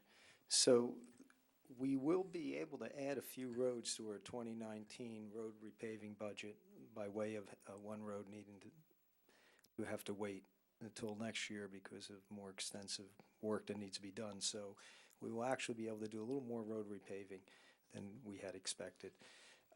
Although they probably won't be done till spring of 2020, they'll be able to be financed by the 2019 budget. By the time we come back to the next meeting, school will already be in session for most schools in Franklin, so I encourage you, please take extra time. I know everybody's in a rush in the morning, but a lot of students have new bus stops, new bus drivers, etc. So please, please be extra careful, especially when school starts. And I know it takes some getting used to, especially after all summer. The speed limits in front of schools didn't exist because it wasn't in session, but please try to follow those lower speed limits because it really does make a difference with the safety of our schools, and we have many of them all over Franklin. The Little League parking lot project is in its final design stages, and I believe at the next council meeting we should be getting hopefully some bids that are acceptable to council, and that will hopefully be built soon after that. A couple people in the past have brought it up, and ironically, having to do with the convenience center, and does the town come to people's houses and take branches and sticks and whatnot, especially after windstorms. Just for clarity, because it actually came up at the Public Works Committee meeting when we were reviewing the convenience center, which we do every now and then. When there was a Sandy, and I believe 1 or 2 storms since, there are occasions where the town has gone out and done pickups around town when there's been extremely severe condition and a lot of people are left with broken branches. We don't do that on a regular basis, and it's not practical. What we do, and tonight the Public Works Committee recommends to keep it the same way, is that you can bring it for free, that type of debris, to the convenience center. There is no charge. You do not have to buy a pass as long as it fits in to the requirements of the brush and small sticks. So although we can't come to your house on every storm, there is a way to get rid of them right here in town. And you could check on the website for those hours.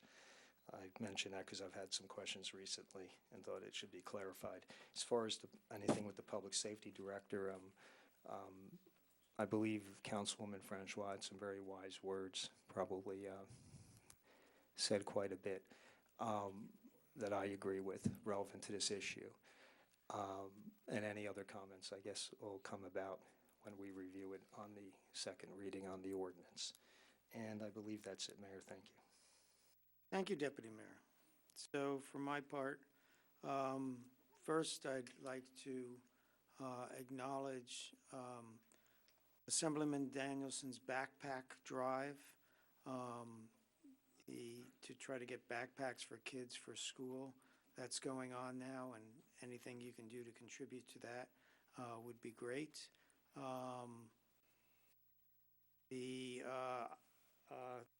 The mental health seminar that Councilwoman Pruitt took part in, I attended that as well.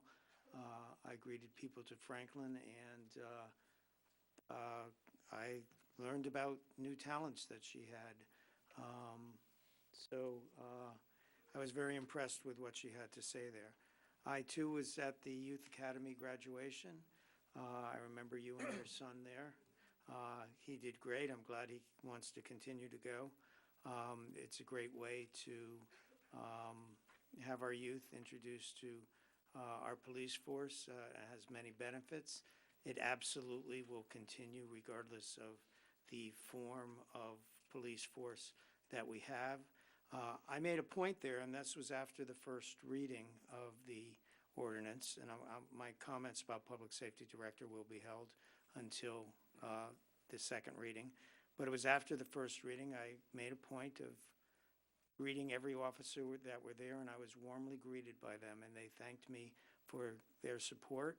And I went out of my way to make a public statement about how much we support our men and women who serve day to day on the streets, watching out for our safety. Okay. I also was able to attend the freeholders meeting. See, we always meet at the same time as the freeholders, except that we only have one meeting in July and one meeting in August, so I was able to go to their second July meeting, and I presented 3 items to them. I am pushing hard for a turn lane at Jake's and Cordeloo on South Middlebush, so that because in the morning, people making a left turn off of South Middlebush on either of those 2 roads can back up traffic half a mile. Anyone who can, call me, give support, get their name in. I really want to push this. It's got some positive feedback from that. We've been pushing it since 2015, and I think I got a little bit of forward motion from them, but we are trying to move that along. There's been a litter problem on Easton Avenue, kind of a dispute. Easton Avenue is a county road, so who picks up the litter at the edge of the road? And there was kind of years of confusion over that. So I went there and I spoke about it and spoke to their Department of Public Works. I don't know if that's what they call the department there, but spoke to him afterwards. And I called Mr. Vornlocker to expect a call from him. By the time I had called Mr. Vornlocker, they had already spoken. They've cleared it up, and now we know who will pick up where, and that was all fixed. And then the other thing I spoke about was we have passed a resolution here twice asking the freeholders to supply us with the video of their meetings so that we could show it on FDTV. I was amongst those who pushed for this FDTV. I was the one who got it to be streaming. I was the one who got it to be live. I was involved with the televising of the planning board, of the zoning board, and of the civilian agencies, and of the school board at various capacities I've had, I've been involved in all of those. I've been calling for televising of freeholder meetings for years. That's coming to fruition, but I would like it to make it easy to Franklinites to watch those. There has been, regrettably, the activities is hardly the word, the tragedies that I alluded to before, and I'm standing in solidarity with these flags. To that end, I have spoken to Mr. Vornlocker to speak to our police. Because of the Faulkner Act, I don't speak to them directly, to come up with some kind of presentation or some type of educational process to instruct people what to do if they get caught in an active shooter situation. It's horrible that we even have to think of such things. They are formulating the right way to do it. Usually when those things are done, it would be like education for people here in this building, because it's kind of site-specific what you do. But there are things that can be told to the public in general, and they're working on what they can do for that. And then the last thing will be to kick it off to the manager, because you sent me the picture of the John Clyde I did. grasslands. If you can talk about that great step forward. So as some here may know, and certainly all up here know, the decision was made to rename the Griggstown Native Grassland Preserve on Canal Road the John Clyde Memorial Grasslands Preserve. So obviously that would require then that we change the sign, and the sign, rather than just change the one board, we made an entire new sign so that it cleaned up the area, and that sign went up yesterday. So it is now not only by your act of by resolution, but by the fact that it now is known to the public as the John Clyde Memorial Grasslands Preserve in honor of former Mayor John Clyde. Have you other comments? Oh, if it's my report? Yes, I do. Actually, in response to what you just said regarding the Easton Avenue bike path, I was just sent a message by our Public Works Director. So one of the discussion that I had with Paul McCall, who's the Director of Public Works for Somerset County, while you were at that meeting, was that in addition to picking up trash, there were some other maintenance issues along the bike path. And Paul had asked if we could make that a joint effort between the Township Public Works Department and the County Public Works Department. That actually began yesterday and continued today. It started at the Lakeside Road end down by the Imperia and is working its way, what we say is south, but I think is really east, along Easton Avenue towards New Brunswick. And a lot of it has to do with tree and brush cleaning. There's overhanging trees over the path and things like that. So they made it to Willow Avenue yesterday, and they're moving on past today, and will continue down to do that maintenance along Easton Avenue on the bike path. So ongoing. If you see them out there, please drive slowly so they're in the right-hand lane during the day. This Friday, here in the municipal complex next to the Community Senior Center, the New Jersey Motor Vehicle Commission will be here in our complex from 10 a.m. to 2 p.m. If you need to renew your registration, renew your license, do a transaction, you can actually do a new registration, surrender license plates, the handicap placards and Purple Heart placards, and are all of disabled veteran placards are all available here with the mobile unit. 10 to 2, save you a trip to either South Brunswick or Somerville or Kilmer and Edison are the three closest to us. This beginning on the 21st of this month, you can register for our fall recreation programs.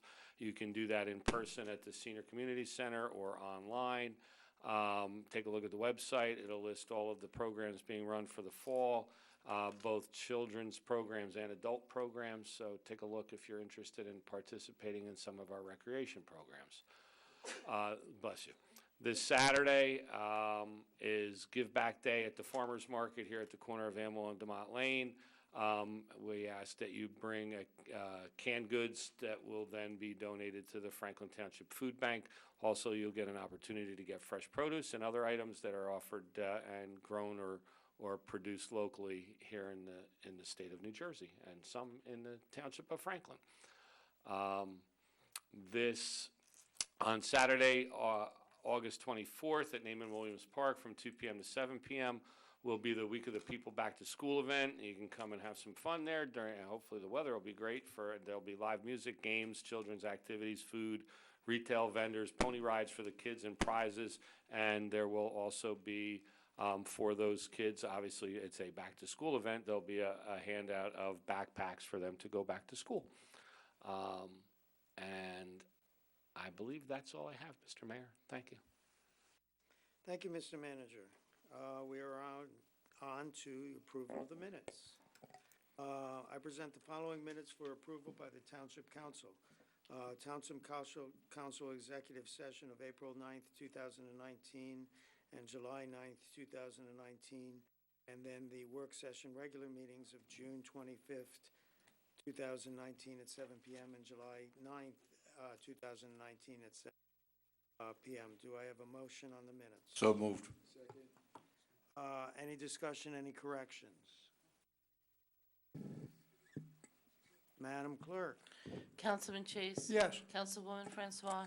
Yes. Councilman Galtieri? Yes. Mayor Kramer? Yes. Councilman Oni Jaka? Yes. Councilman Prasad? Yes. Councilwoman Pruitt? Yes. Deputy Mayor Vasanella? Councilman Wright? Yes.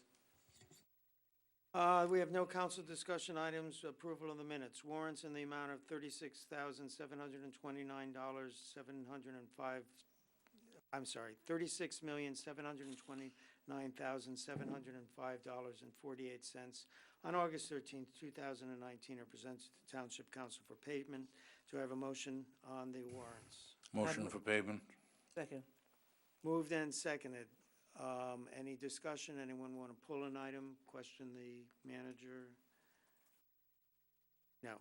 Madam Clerk? Councilman Chase? Yes. Councilwoman Francois? Yes. Councilman Galtieri? Yes. Mayor Kramer? Yes. Councilman Oni Jaka? Yes. Councilman Prasad? Yes. Councilwoman Pruitt? Yes. Deputy Mayor Vasanella? Councilman Wright? Yes. So the next item is public hearings and adoption of ordinances on second reading. So there's a first reading on an ordinance that introduces the ordinance to the public. These ordinances were introduced a month ago. The requirement is at least 2 weeks. A month ago. And at the second reading, then it is time to allow for public comment. So the first one is ordinance 4290-19, an ordinance amending the code of the Township of Franklin, County of Somerset, and State of New Jersey, more particularly Chapter 226, Vehicles and Traffic, Section 226-19, through streets, add Gifford Road, is presented to the Township, is presented for public hearing and final adoption. The public hearing has been noticed and is required. So this is basically to allow Gifford Road to be named a through street, and that allows you to put stop signs at all the intersecting streets according to law. Do I have a motion for public hearing? So moved. Second. Moved and seconded. Is there any discussion on public hearing? Seeing none, all in favor of opening for public hearing, say aye. Aye. Opposed?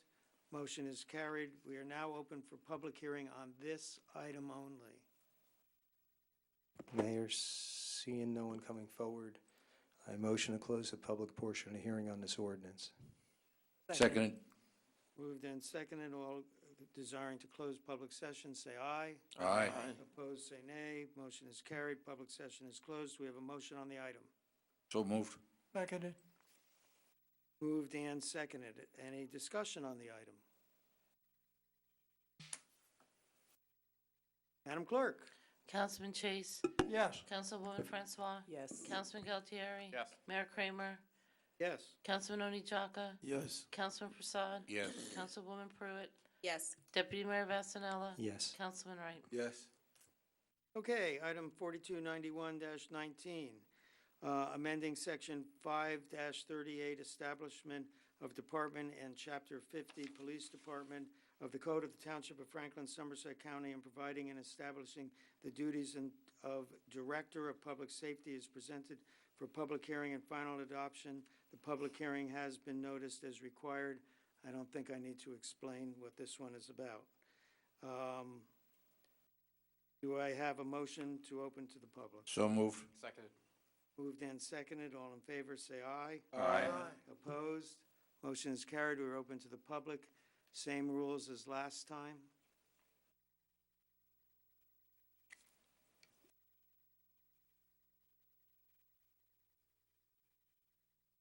Robert Troutman, 74 Gates Road.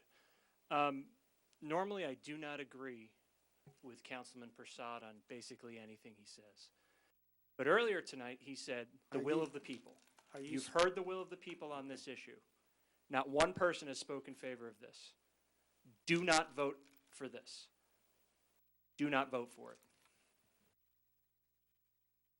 Anyone else?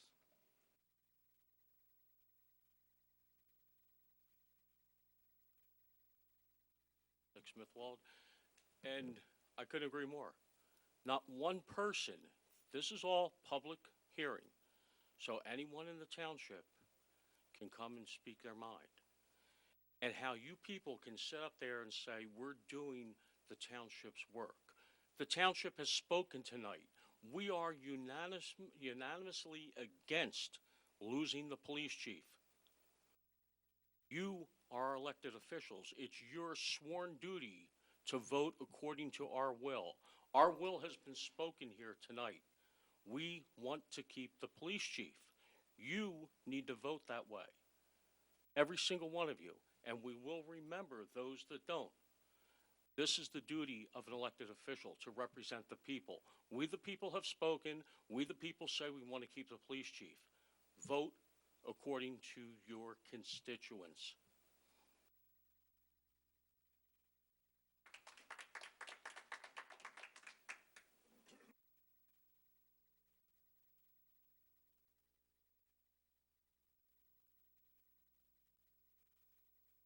Good evening, Richard Seaman, 34 Rushigal. With regard to this item, I would just like to urge the council to please be as clear as possible with regard to why we're here tonight. It seems to me that from what I'm hearing, folks are saying they don't understand why we're here. So before you make your vote, whatever your vote is, please make it as clear as possible so that folks can at least leave. They may disagree with you, but they can at least leave and understand why council took this action. The other thing, after listening to all these folks, I would make a suggestion, perhaps, you want to think about amending your motion tonight and put a time limit on it. You want to pass this motion? Fine. Pass the motion, but force council to come back, 12 months from today to continue it. You heard some folks ask if this is permanent. I think the suggestion was made that it's not. Take a step toward that tonight. If you want to move forward with this, put a time limit on it.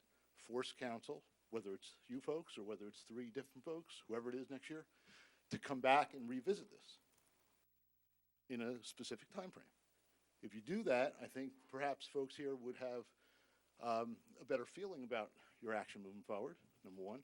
Number two, you'd also have a new deadline, whereas if you wanted to change back to a chief of police, you could then, working toward that deadline, create a search, statewide, nationwide, whatever you want to do, for a new employee.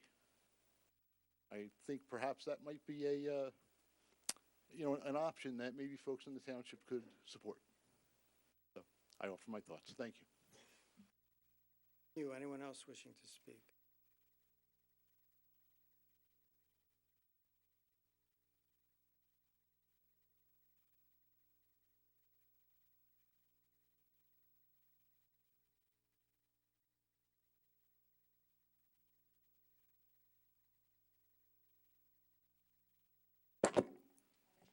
Ward, 163 Beckett Place.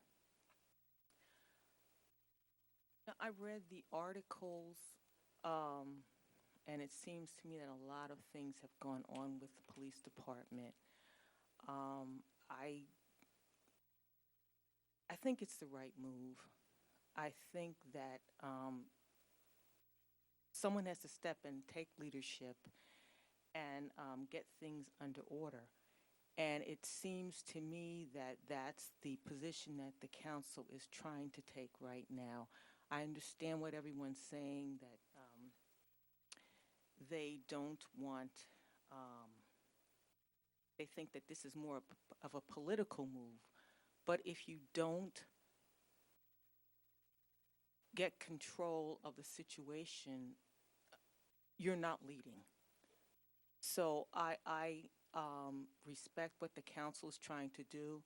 I understand that the council is saying that this may not be a permanent decision, okay? But right now, they're trying to take control. Thank you.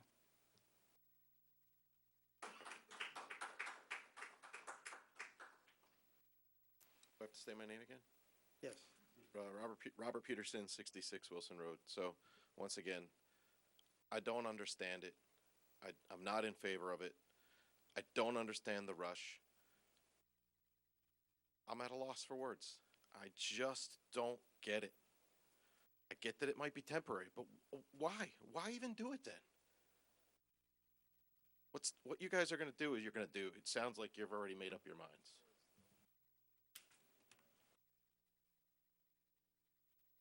Anyone else wishing to speak?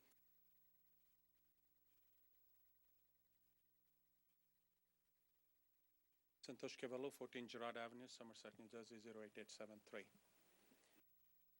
Looks like there was some reconsideration of making it temporary, putting a time limit, but it's not in the ordinance. You should reconsider it, come back with that amendment, and also come back with a job description. It shouldn't be like a job description amended to the person after you find them, like you did last time. That would be my.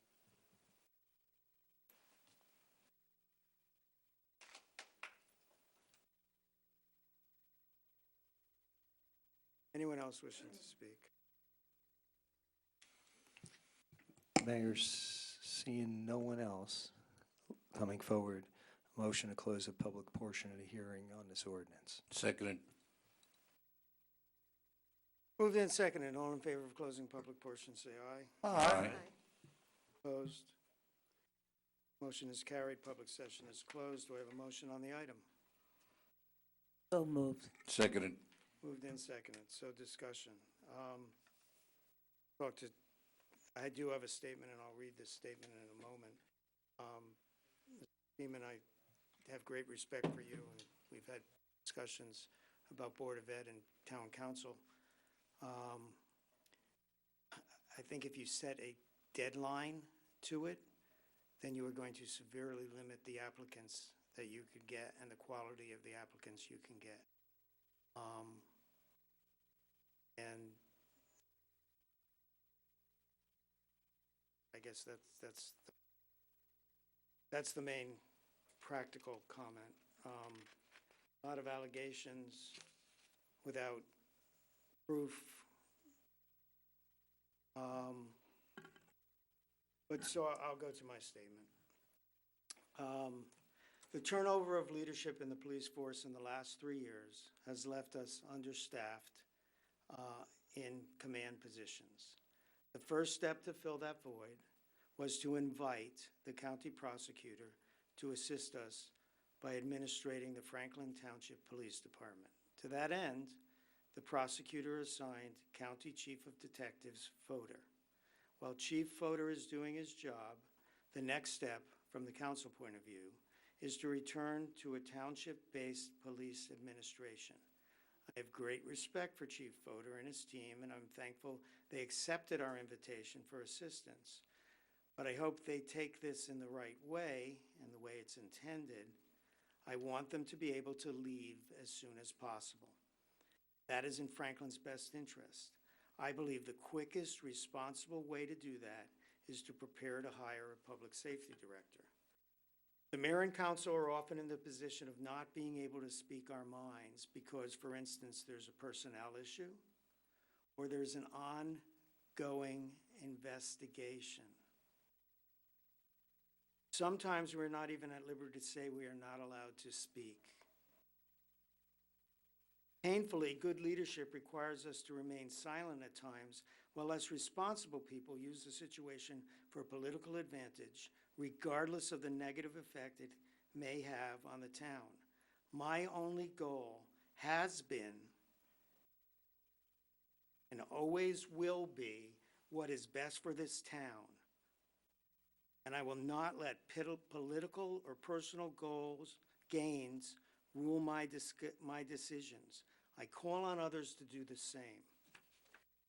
We now know of excess union time an officer devotes to union events and not the typical police duties, which took officers off the street far beyond what the contract allowed. I was angered that the former police leadership would have authorized this. The practice has now ended. It will not happen again. The administrative structure of a chief of police makes it difficult for the manager and the mayor and council to monitor such practices. It prevents the manager from being involved in the day-to-day issues. The structure of a public safety director allows the manager and the mayor and council to monitor the day-to-day operations, but still excludes us from being involved with the matters of law enforcement. I hear comments that a public safety director will allow politics to enter the law enforcement process. That is categorically not true. Under a public safety director, just as with the chief of police, the manager and mayor and council are strictly forbidden from such interactions. Anyone communicating anything else is either ill-informed or intentionally misleading you. I also have little doubt if we don't do this, we would be accused of taking no action.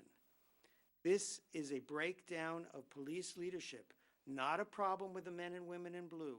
How sad that some have decided to make them a battleground for their political gain.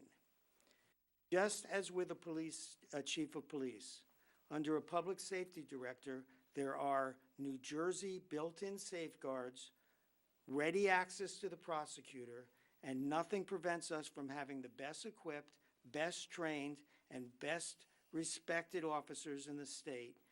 And we have it with increased transparency and oversight.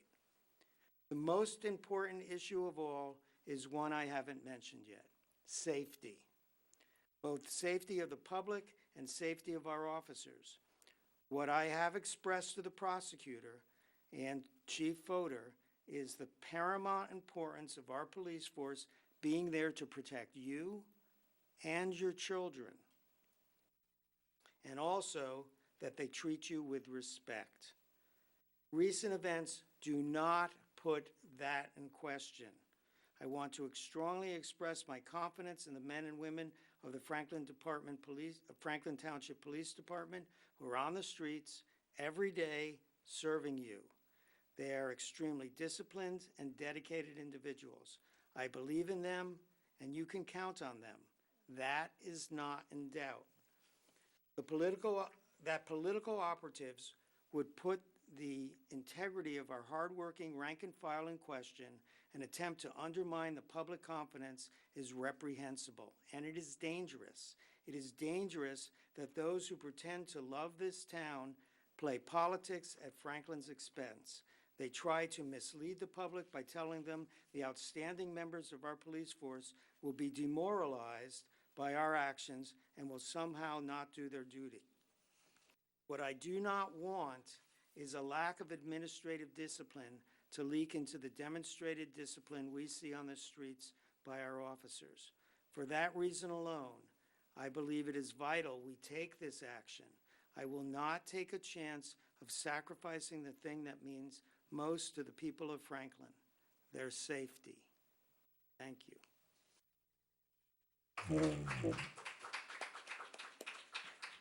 Anyone else wish to make a comment?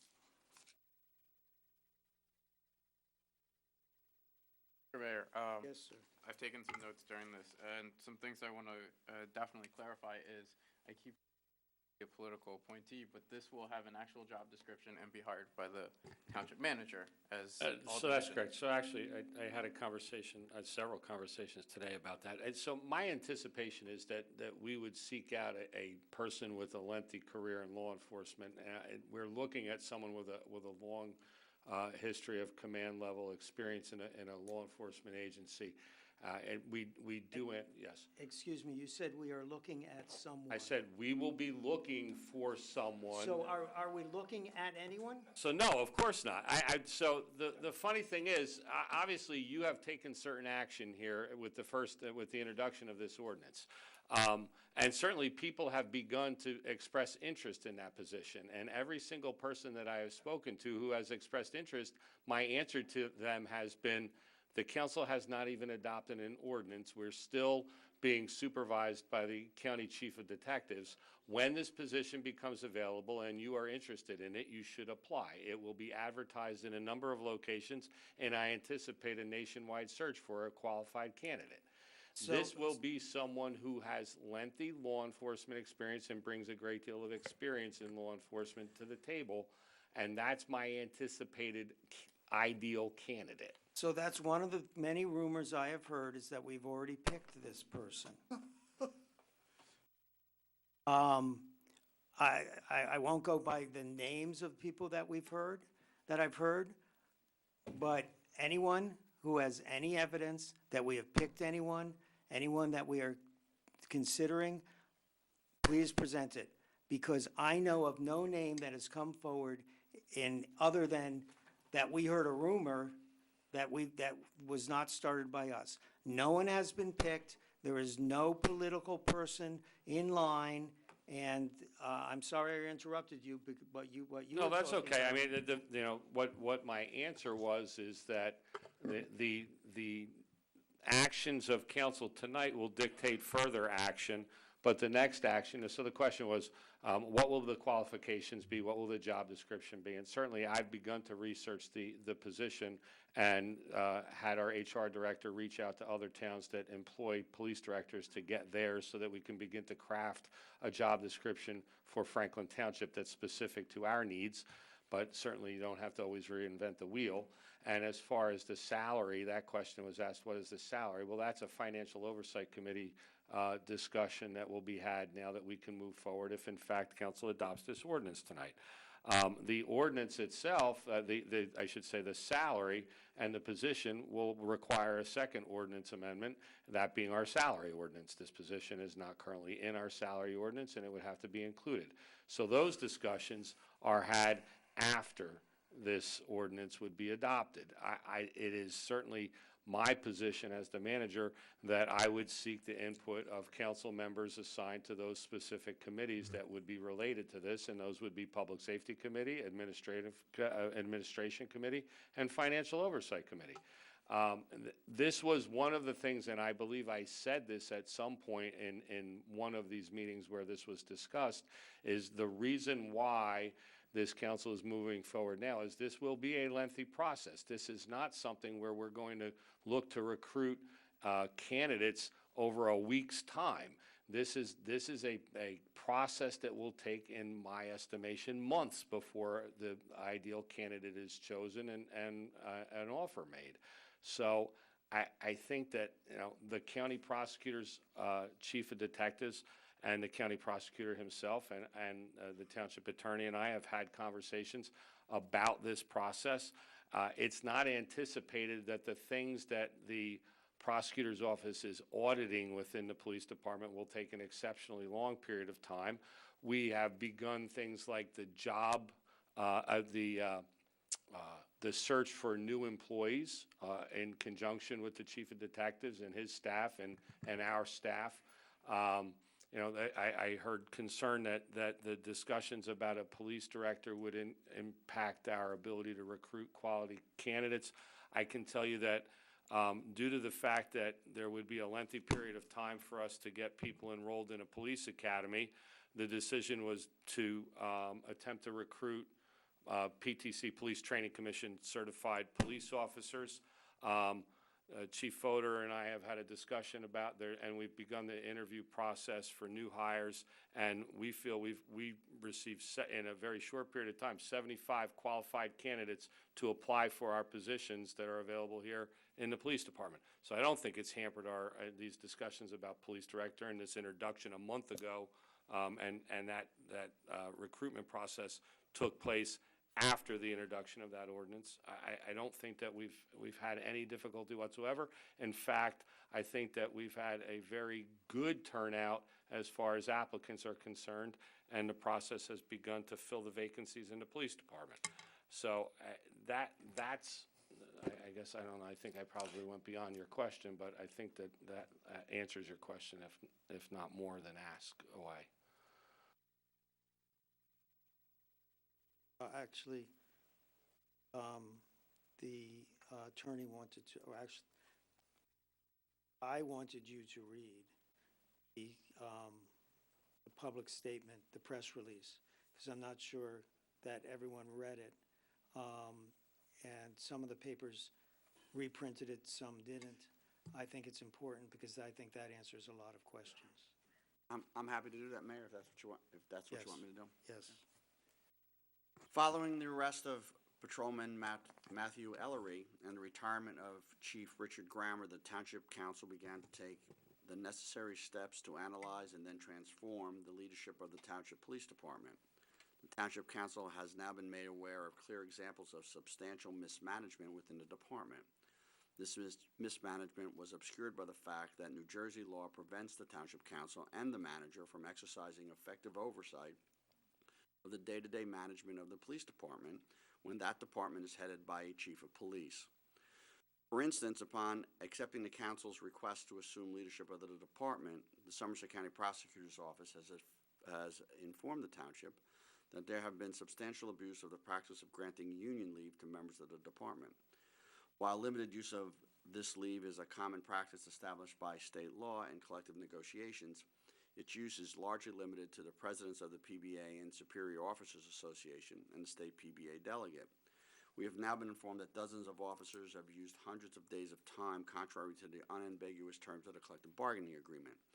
Upon learning of this practice, it was immediately terminated, and the township manager has now taken necessary steps to recapture the time off inappropriately granted.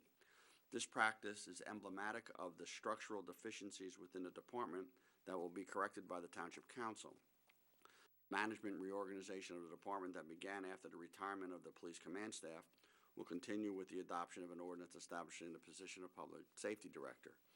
By bringing the day-to-day operation of the department under the civilian control and direct authority of the township manager, we will enhance public oversight of the department and ensure that resources dedicated to the department are always used to benefit the residents of the township. Township Council is committed to the safety of the residents of Franklin Township and is equally committed to the men and women who serve and protect our township. The Township Council believes that the current change and ultimate restructuring of the department will increase public safety by helping the township recruit strong leaders while promoting the advancement of those hardworking officers who put on the uniform each day to serve and protect our township. Anyone else? Mr. Mayor? I said I would reserve my comments to the second reading, and I think for me, I'm pushing back on the narrative that we're not doing this in the interest of public safety. In the time that I've been here, I don't think anyone on this dais can refute the fact that I've spent a tremendous amount of my time and energy looking at public safety and getting to know our rank and file members and understanding the work that they do for this community. So the decisions that we are trying to make, we are not, and I want to make this abundantly clear, we are not doing this lightly. I can understand the frustration of not necessarily feeling that there is a lot of information, feeling that you're not being kept in the loop, and I respect that, and I understand that. And I believe my colleague, Councilman Chase, alluded to it, and so did the mayor. There is a lot about this situation that we are just precluded to talk about or even say that we can talk about it. And it's so frustrating to have this knowledge and not be able to share it. But I want to make it very clear. I care tremendously about the public safety of this community and this township. And if anyone knows my background, has ever heard me speak, has ever seen me in a ride-along with our officers, has ever seen me interact with any of our police force, I do not take this lightly. And I reject the insinuation that I do not care about this force and do not care about the safety of this township. That's it. Thank you. Thank you. Anyone else? Mayor, Yes, sir. and also wise words that I agree with Councilman Pruitt. Look, there were some good questions and concerns, and I'd probably have some of the same questions and concerns that were brought forward here tonight. And most of the issues that were brought forward on the surface sound like, oh God, what are we doing? This is a bad idea. We've gone through this and vetted it and asked ourselves some of the same questions that were put out tonight. And I'm just going to mention a couple of them to make sure I'm clear. There's no guarantee who Mr. Vornlocker is going to decide to hire if we go this route.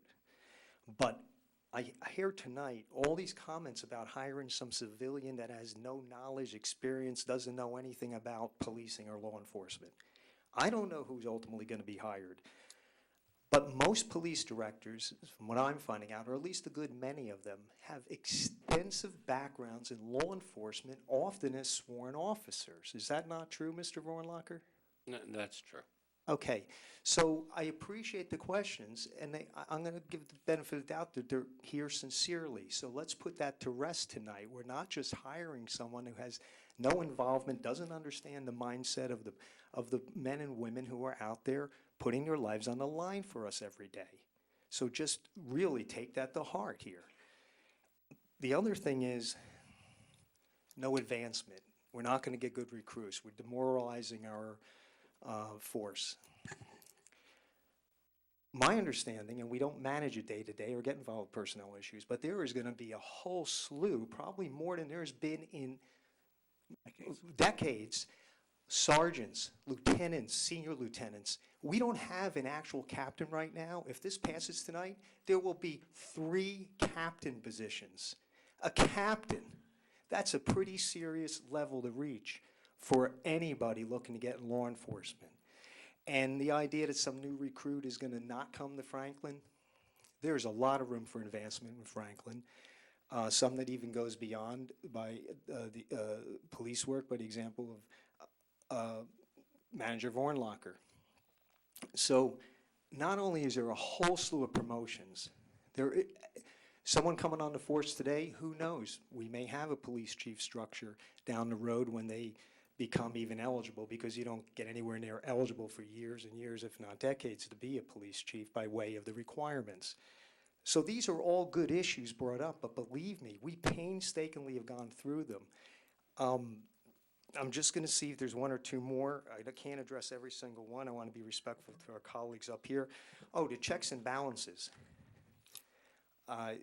Lou read it a little bit more technically with the legal lease, and the manager alluded to it.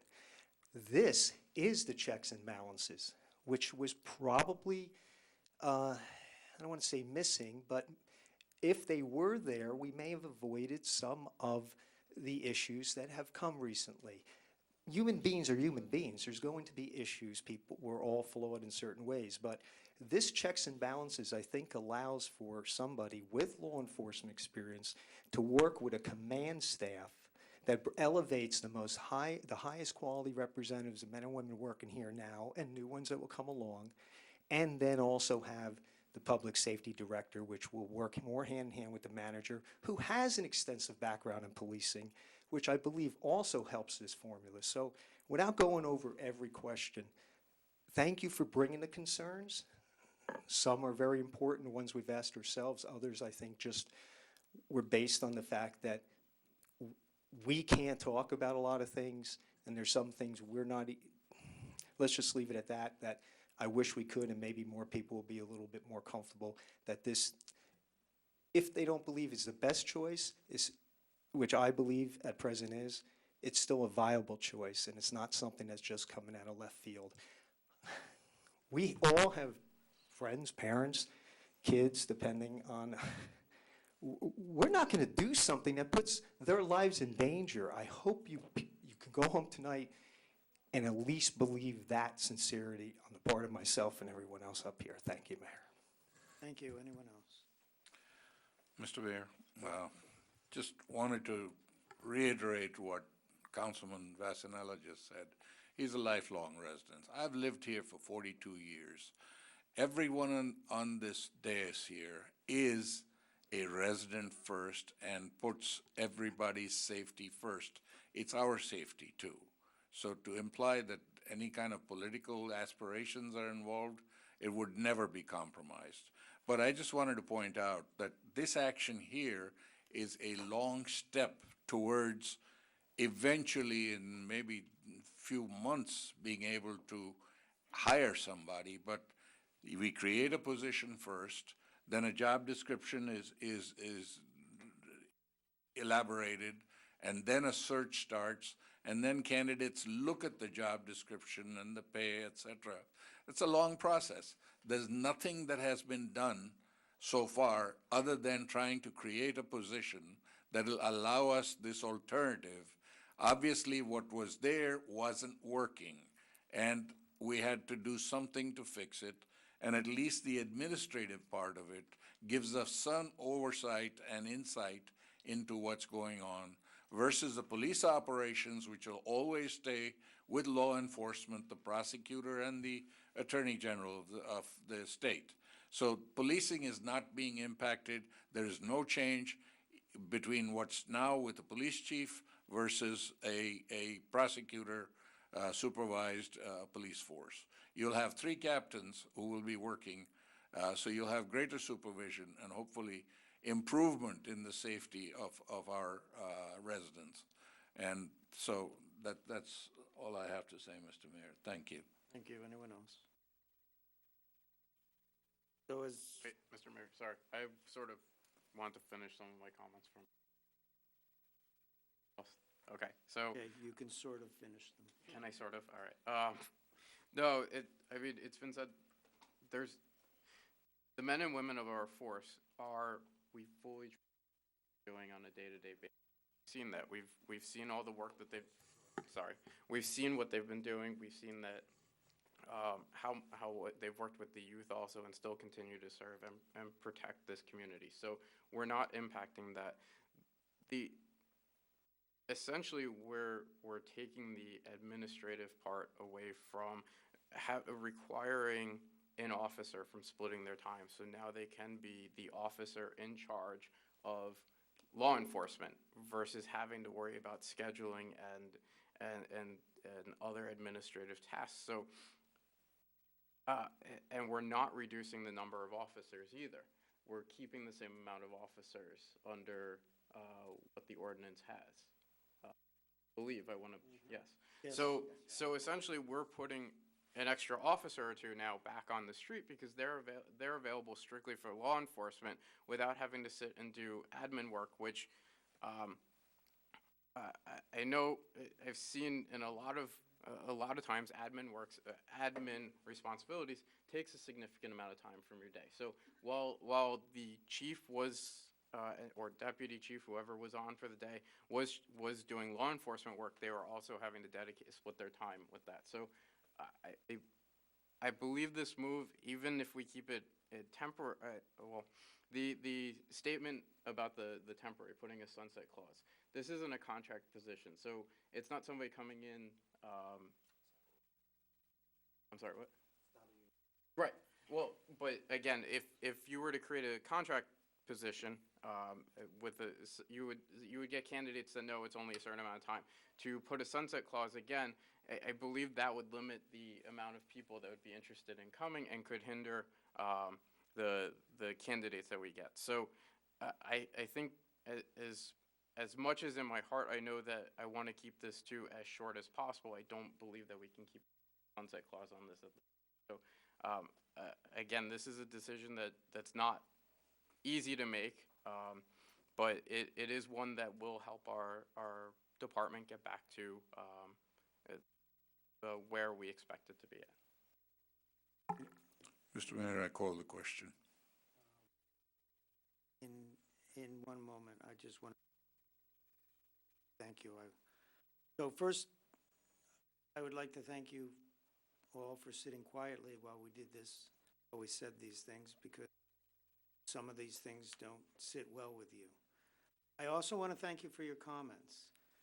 This is a big step, and it's very reasonable for you to come and make comments, to give your opinion on it. What I don't appreciate comments are, we are doing it for the good of the party. Anyone has any evidence of that, you can make all the allegations you want, but if you have evidence of it, then please present the evidence. I am often swayed by public opinion. When I get a room full of people, and this is not a room full of people, but when I get a room full of people saying something in one direction, that can sway me. I know in my heart that this is the right thing, and that is why I'm not swayed by the people here saying what they are saying. Sometimes a leader has to go against what the public says, and I'm not sure that you represent all of the public, but they have to go against what the public says because they know what's the right thing. Unfortunately, as it's been said, we can't say everything. And I understand why you've feel the way you are, because we've been pretty silent until now. And that can raise questions. Maybe not maybe. That's how rumors start, is when there's a vacuum of information, people make up rumors. So I get that. But we've had no choice in that, and we have no choice in not telling you more. But from what I know at this time, with all the information I know this is the right decision. I know in my heart it is the right decision. You have the freedom to disagree, but as more and more comes out, I think more and more of you will agree, okay, that's why they did what they did. And why hurry? I think we've answered that, is because this is a long process, a careful process, and that's going to take time.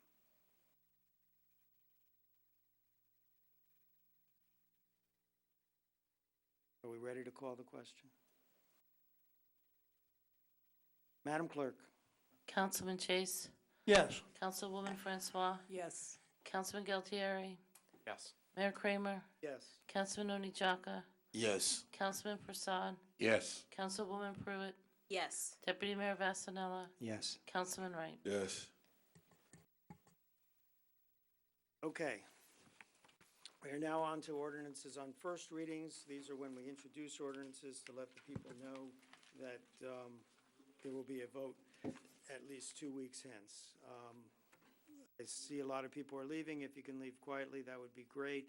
The last person to leave can please shut the doors in case there's a congregation in the hallway. Congregation.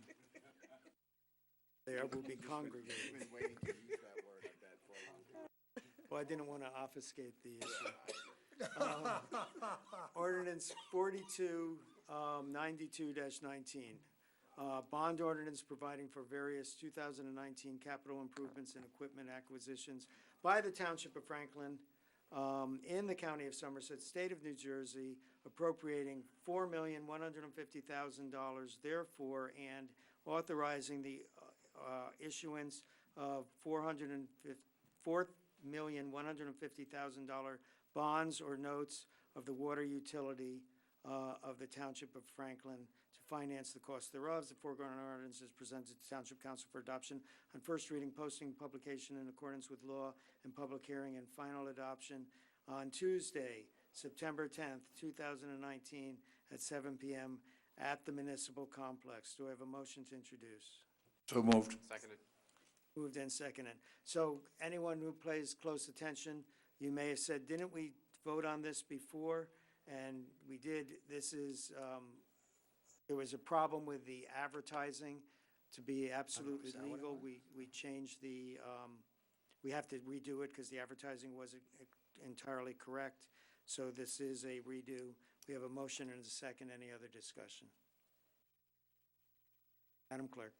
Councilman Chase. Yes. Councilwoman Francois. Yes. Councilman Galtieri. Yes. Mayor Kramer. Yes. Councilman Onijaka. Yes. Councilman Prasad. Yes. Councilwoman Pruitt. Deputy Mayor Vasanella. Yes. Councilman Wright. Ordinance 4293-19, capital ordinance appropriating $270,000 from the Open Space Trust Fund to pay for the Cornelius Stadthof House stabilizing and mothballing for the Township of Franklin in the County of Somerset, State of New Jersey. The foregoing ordinance is presented to Township Council for adoption on first reading, posting publication in accordance with law and public hearing and final adoption on Tuesday, September 10th, 2019 at 7 p.m. at the municipal complex. Do we have a motion Motion to introduce. and a second? Seconded. So this is to mothball what we commonly refer to as the Gunther House. Any other discussion? And this has gone before open space.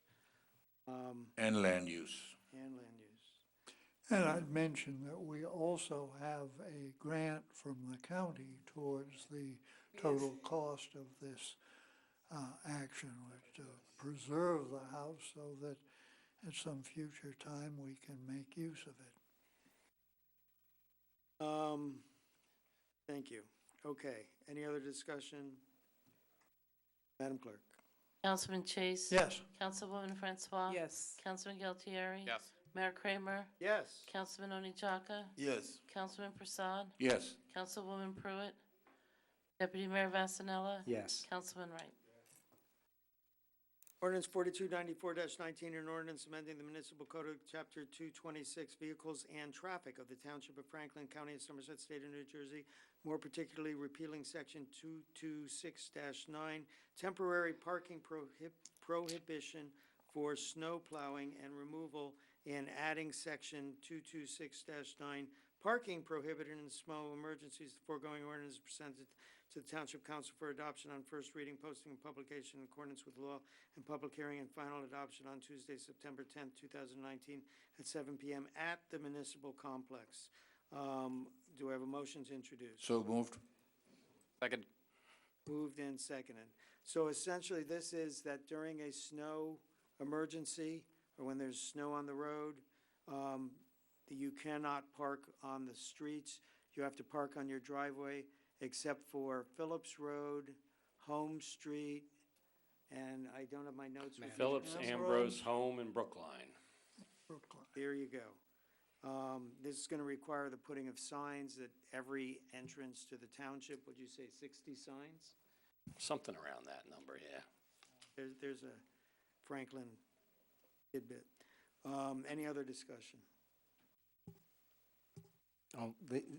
The ultimate goal here is to improve the quality and even the safety aspect of snow plowing by having basically all vehicles off of the road when plowing needs to take effect. I don't know the exact language as far as how many inches or how many hours, but basically when we need to plow, we'll be able to do it unobstructed. The few roads that were left off as exemptions were based on some concerns, myself and others, where there were some streets that literally just did not had several houses without driveways. So if you're wondering why they were exempted. And this is a major step, but we think it's going to improve, and we'll evaluate it if there's any concerns or problems down the road. And I believe the Franklin newspaper, our township newspaper, and through other entities, we will try to inform the public, because it will be illegal to keep your car in the street, and we don't want anybody to get towed or ticketed because they weren't aware. Anyone else? Clerk? Councilman Chase. Yes. Councilwoman Francois. Yes. Councilman Galtieri. Yes. Mayor Kramer. Yes. Councilman Onijaka. Yes. Councilman Prasad. Yes. Councilwoman Pruitt. Yes. Deputy Mayor Vasanella. Yes. Councilman Wright. Ordinance 4295-19, ordinance to acquire development rights by purchase or condemnation certain lands within the Township of Franklin, County of Somerset, State of New Jersey, for the purposes of farmland preservation in the Township of Franklin pursuant to NJSA 40A 12-13A, also known as Four Banks Farm. Barnes. Four Barns Farm, thank you. Tour Home Farm, I don't have to read the parentheses, and Pecos Farm. The foregoing ordinance is presented to the Township Council for adoption on first reading, posting publication in accordance with law, and final adoption on Tuesday, September 10th, 2019, at 7 p.m. at the Municipal Complex. Do we have a motion to introduce? Motion to introduce. Seconded. Moved and seconded. So this is three properties that we are buying the development rights for, so that they can continue as farms, but nobody can build on them. It's a cheap way of us preventing increased building in town. I do want to mention, it says the word condemnation. That's a term of art. Eminent domain is not being used here. Any other discussion? I think it's historic that we're preserving the Terhune Farm. We have the 3 parcels there, which are, I think, 120 acres or so along Canal Road. We've been working on this one way or another for, I think, 12 years. And now it's finally coming to pass.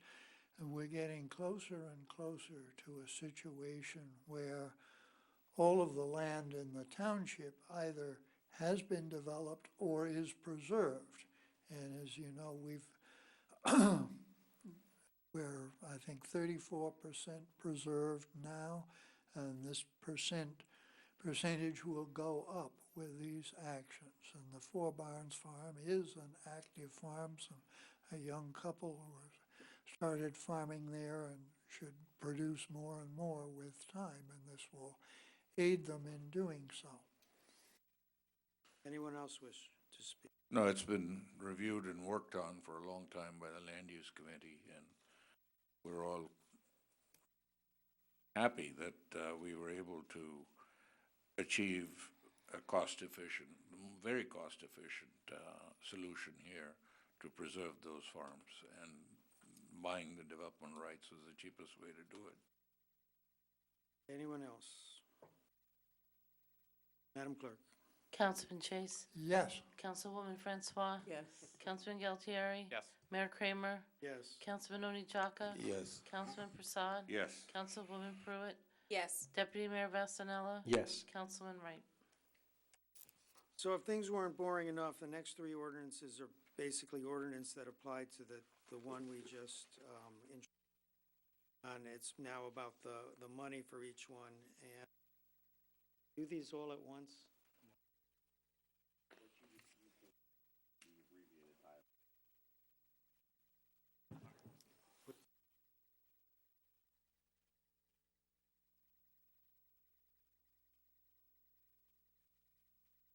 Oh, okay, great. What he just said, no. Ordinance 4296-19, capital ordinance providing for the acquisition of development rights for the property known as Four Barns Farm.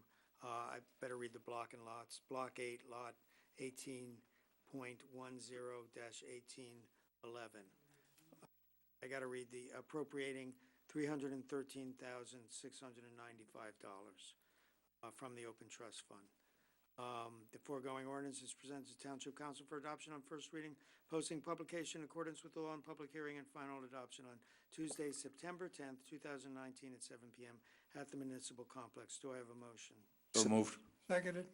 Moved and seconded. Any discussion? Madam Clerk. Councilman Chase? Yes. Councilwoman Francois? Yes. Councilman Galtieri? Yes. Mayor Kramer? Yes. Councilman Oni Chaka? Yes. Councilman Prasad? Yes. Councilwoman Pruitt? Yes. Deputy Mayor Vasanella? Yes. Councilman Wright? Okay, Capital Ordinance, Ordinance 4296-19. Capital Ordinance providing for the acquisition and development rights of property known as Block 19, Lot 36, and Block 33.101, Lots 16-17, property known as Torium Farm, $1,996,000. It's coming from the Open Space Fund. The foregoing ordinance is presented to Township Council for adoption on first reading, posting, publication in accordance with law, and public hearing and final adoption on Tuesday, September 10th, 2019 at 7 p.m. at the Municipal Complex. Do I have a motion? Motion to introduce. Seconded. Moved and seconded. Discussion. Madam Clerk. Councilman Chase? Yes. Councilwoman Francois? Yes. Councilman Galtieri? Yes. Mayor Kramer? Yes. Councilman Oni Chaka? Yes. Councilman Prasad? Yes. Councilwoman Pruitt? Yes. Deputy Mayor Vasanella? Yes. Councilman Wright? Ordinance 4296-19, capital ordinance providing for the acquisition of development rights for property known as Block 10, Lot 6.02. This is the Pecos Farm property. It's going to be paid for by open space with $327,000 from the Open Space Fund. The foregoing ordinance is presented to Township Council for adoption on first reading, posting, publication in accordance with law, and public hearing and final adoption on Tuesday, September 10th, 2019 at 7 p.m. at the Municipal Complex. Do I have a motion to introduce? So moved. Seconded. Moved and seconded. Discussion. Madam Clerk. Councilman Chase? Yes. Councilwoman Francois? Yes. Councilman Galtieri? Yes. Mayor Kramer? Yes. Councilman Oni Chaka? Yes. Councilman Prasad? Yes. Councilwoman Pruitt? Yes. Deputy Mayor Vasanella? Yes. Councilman Wright? Ordinance 4299-19, an ordinance amending the code of the Township of Franklin, County of Somerset, State of New Jersey, more particularly Chapter 112, Land Development, regarding permitted use within the RC Renaissance Commercial zoning district. The foregoing ordinance is presented to Township Council for adoption on first reading, posting, publication according with law, and public hearing and final adoption on Tuesday, September 24th, 2019 at 7 p.m. at the Municipal Complex. So this one is, if anyone knows where Frank's Hardware is, it's rezoning kind of behind that to allow for a self-storage facility to be built. Do we have a motion? Motion to introduce. Seconded. Moves and seconded. Any discussion? Yeah, this has also been reviewed by land use and recommended. Any other discussion? It's also been recommended by the redevelopment agency. And the planning board. Pretty well discussed. Okay. Madam, sorry, anyone else? Madam Clerk. Councilman Chase? Yes. Councilwoman Francois? Yes. Councilman Galtieri? Yes. Mayor Kramer? Yes. Councilman Oni Chaka? Yes. Councilman Prasad? Yes. Councilwoman Pruitt? Yes. Deputy Mayor Vasanella? Yes. Councilman Wright? Moving on to the consent agenda, items A through AS, as listed in the consent agenda portion of this meeting are presented to Township Council for adoption. Do we have a motion on the consent agenda? So moved. So seconded. Moved and seconded. Any discussion? Anyone want to pull an item? So I'll just bring up one item. We're having a township auction, online auction. This is item H. Authorize township to conduct an online auction with Municibid. What is that, an online service? Yes. It is. So I guess we're going to sell off some of our stuff, and it might be a good opportunity for someone in town to buy. Anyone else want to discuss or pull an item? Sure, I just want to highlight, I guess it's items Y, Z, AA. These are the repaving projects that Councilman Chase discussed. So these are to move forward with a bunch of areas, especially I guess Cottontail is one of our bigger, more heavily traveled by our businesses in town. So this will be done near future, hopefully, once this is approved. We are moving forward with a significant amount of couple months. Anyone else? Yeah, Mr. Mayor, just wanted to point out and congratulate the manager on AB. making the cricket pitch actually a multi-use field for soccer and cricket. So that's great, and I think we should be doing more of those kind of things. So thank you, Mr. Manager, for that. You're welcome, Councilman. I also want to point out item AC, that we're rejecting a bid for the Jakes Lane Reclamation Project because the bids came in substantially over what we had budgeted for this. We would have to rebudget. So we'll be able to pave some other streets with more residents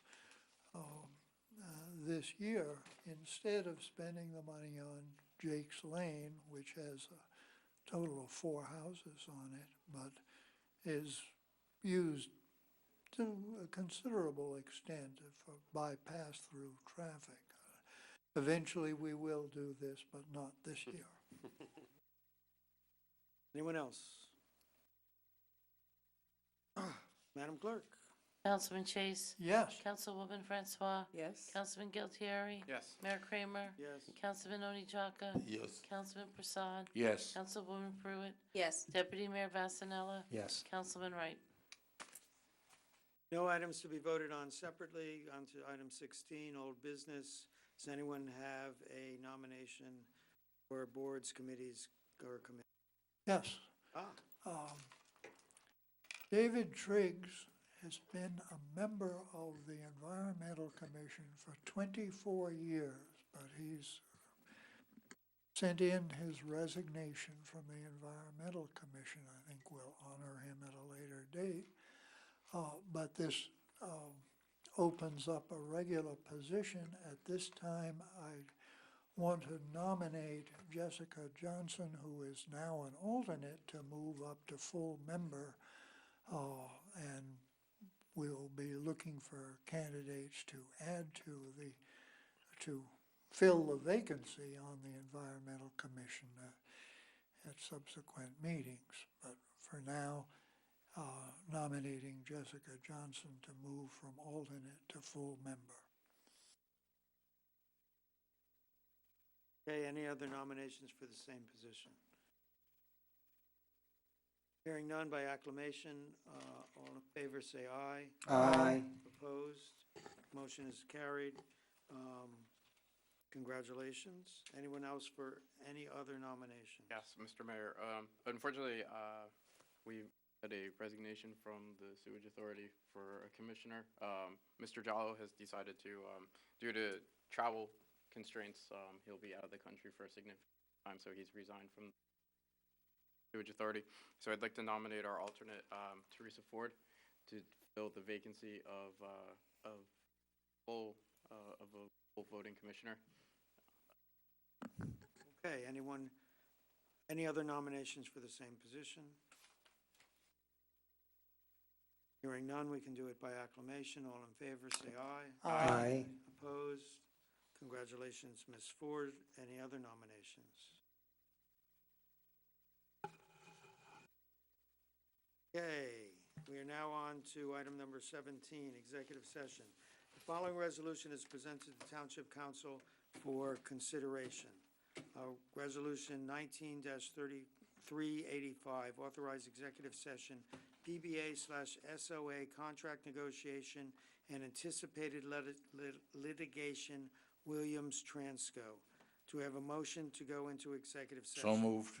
Second. Moved and seconded. Any discussion? Madam Clerk?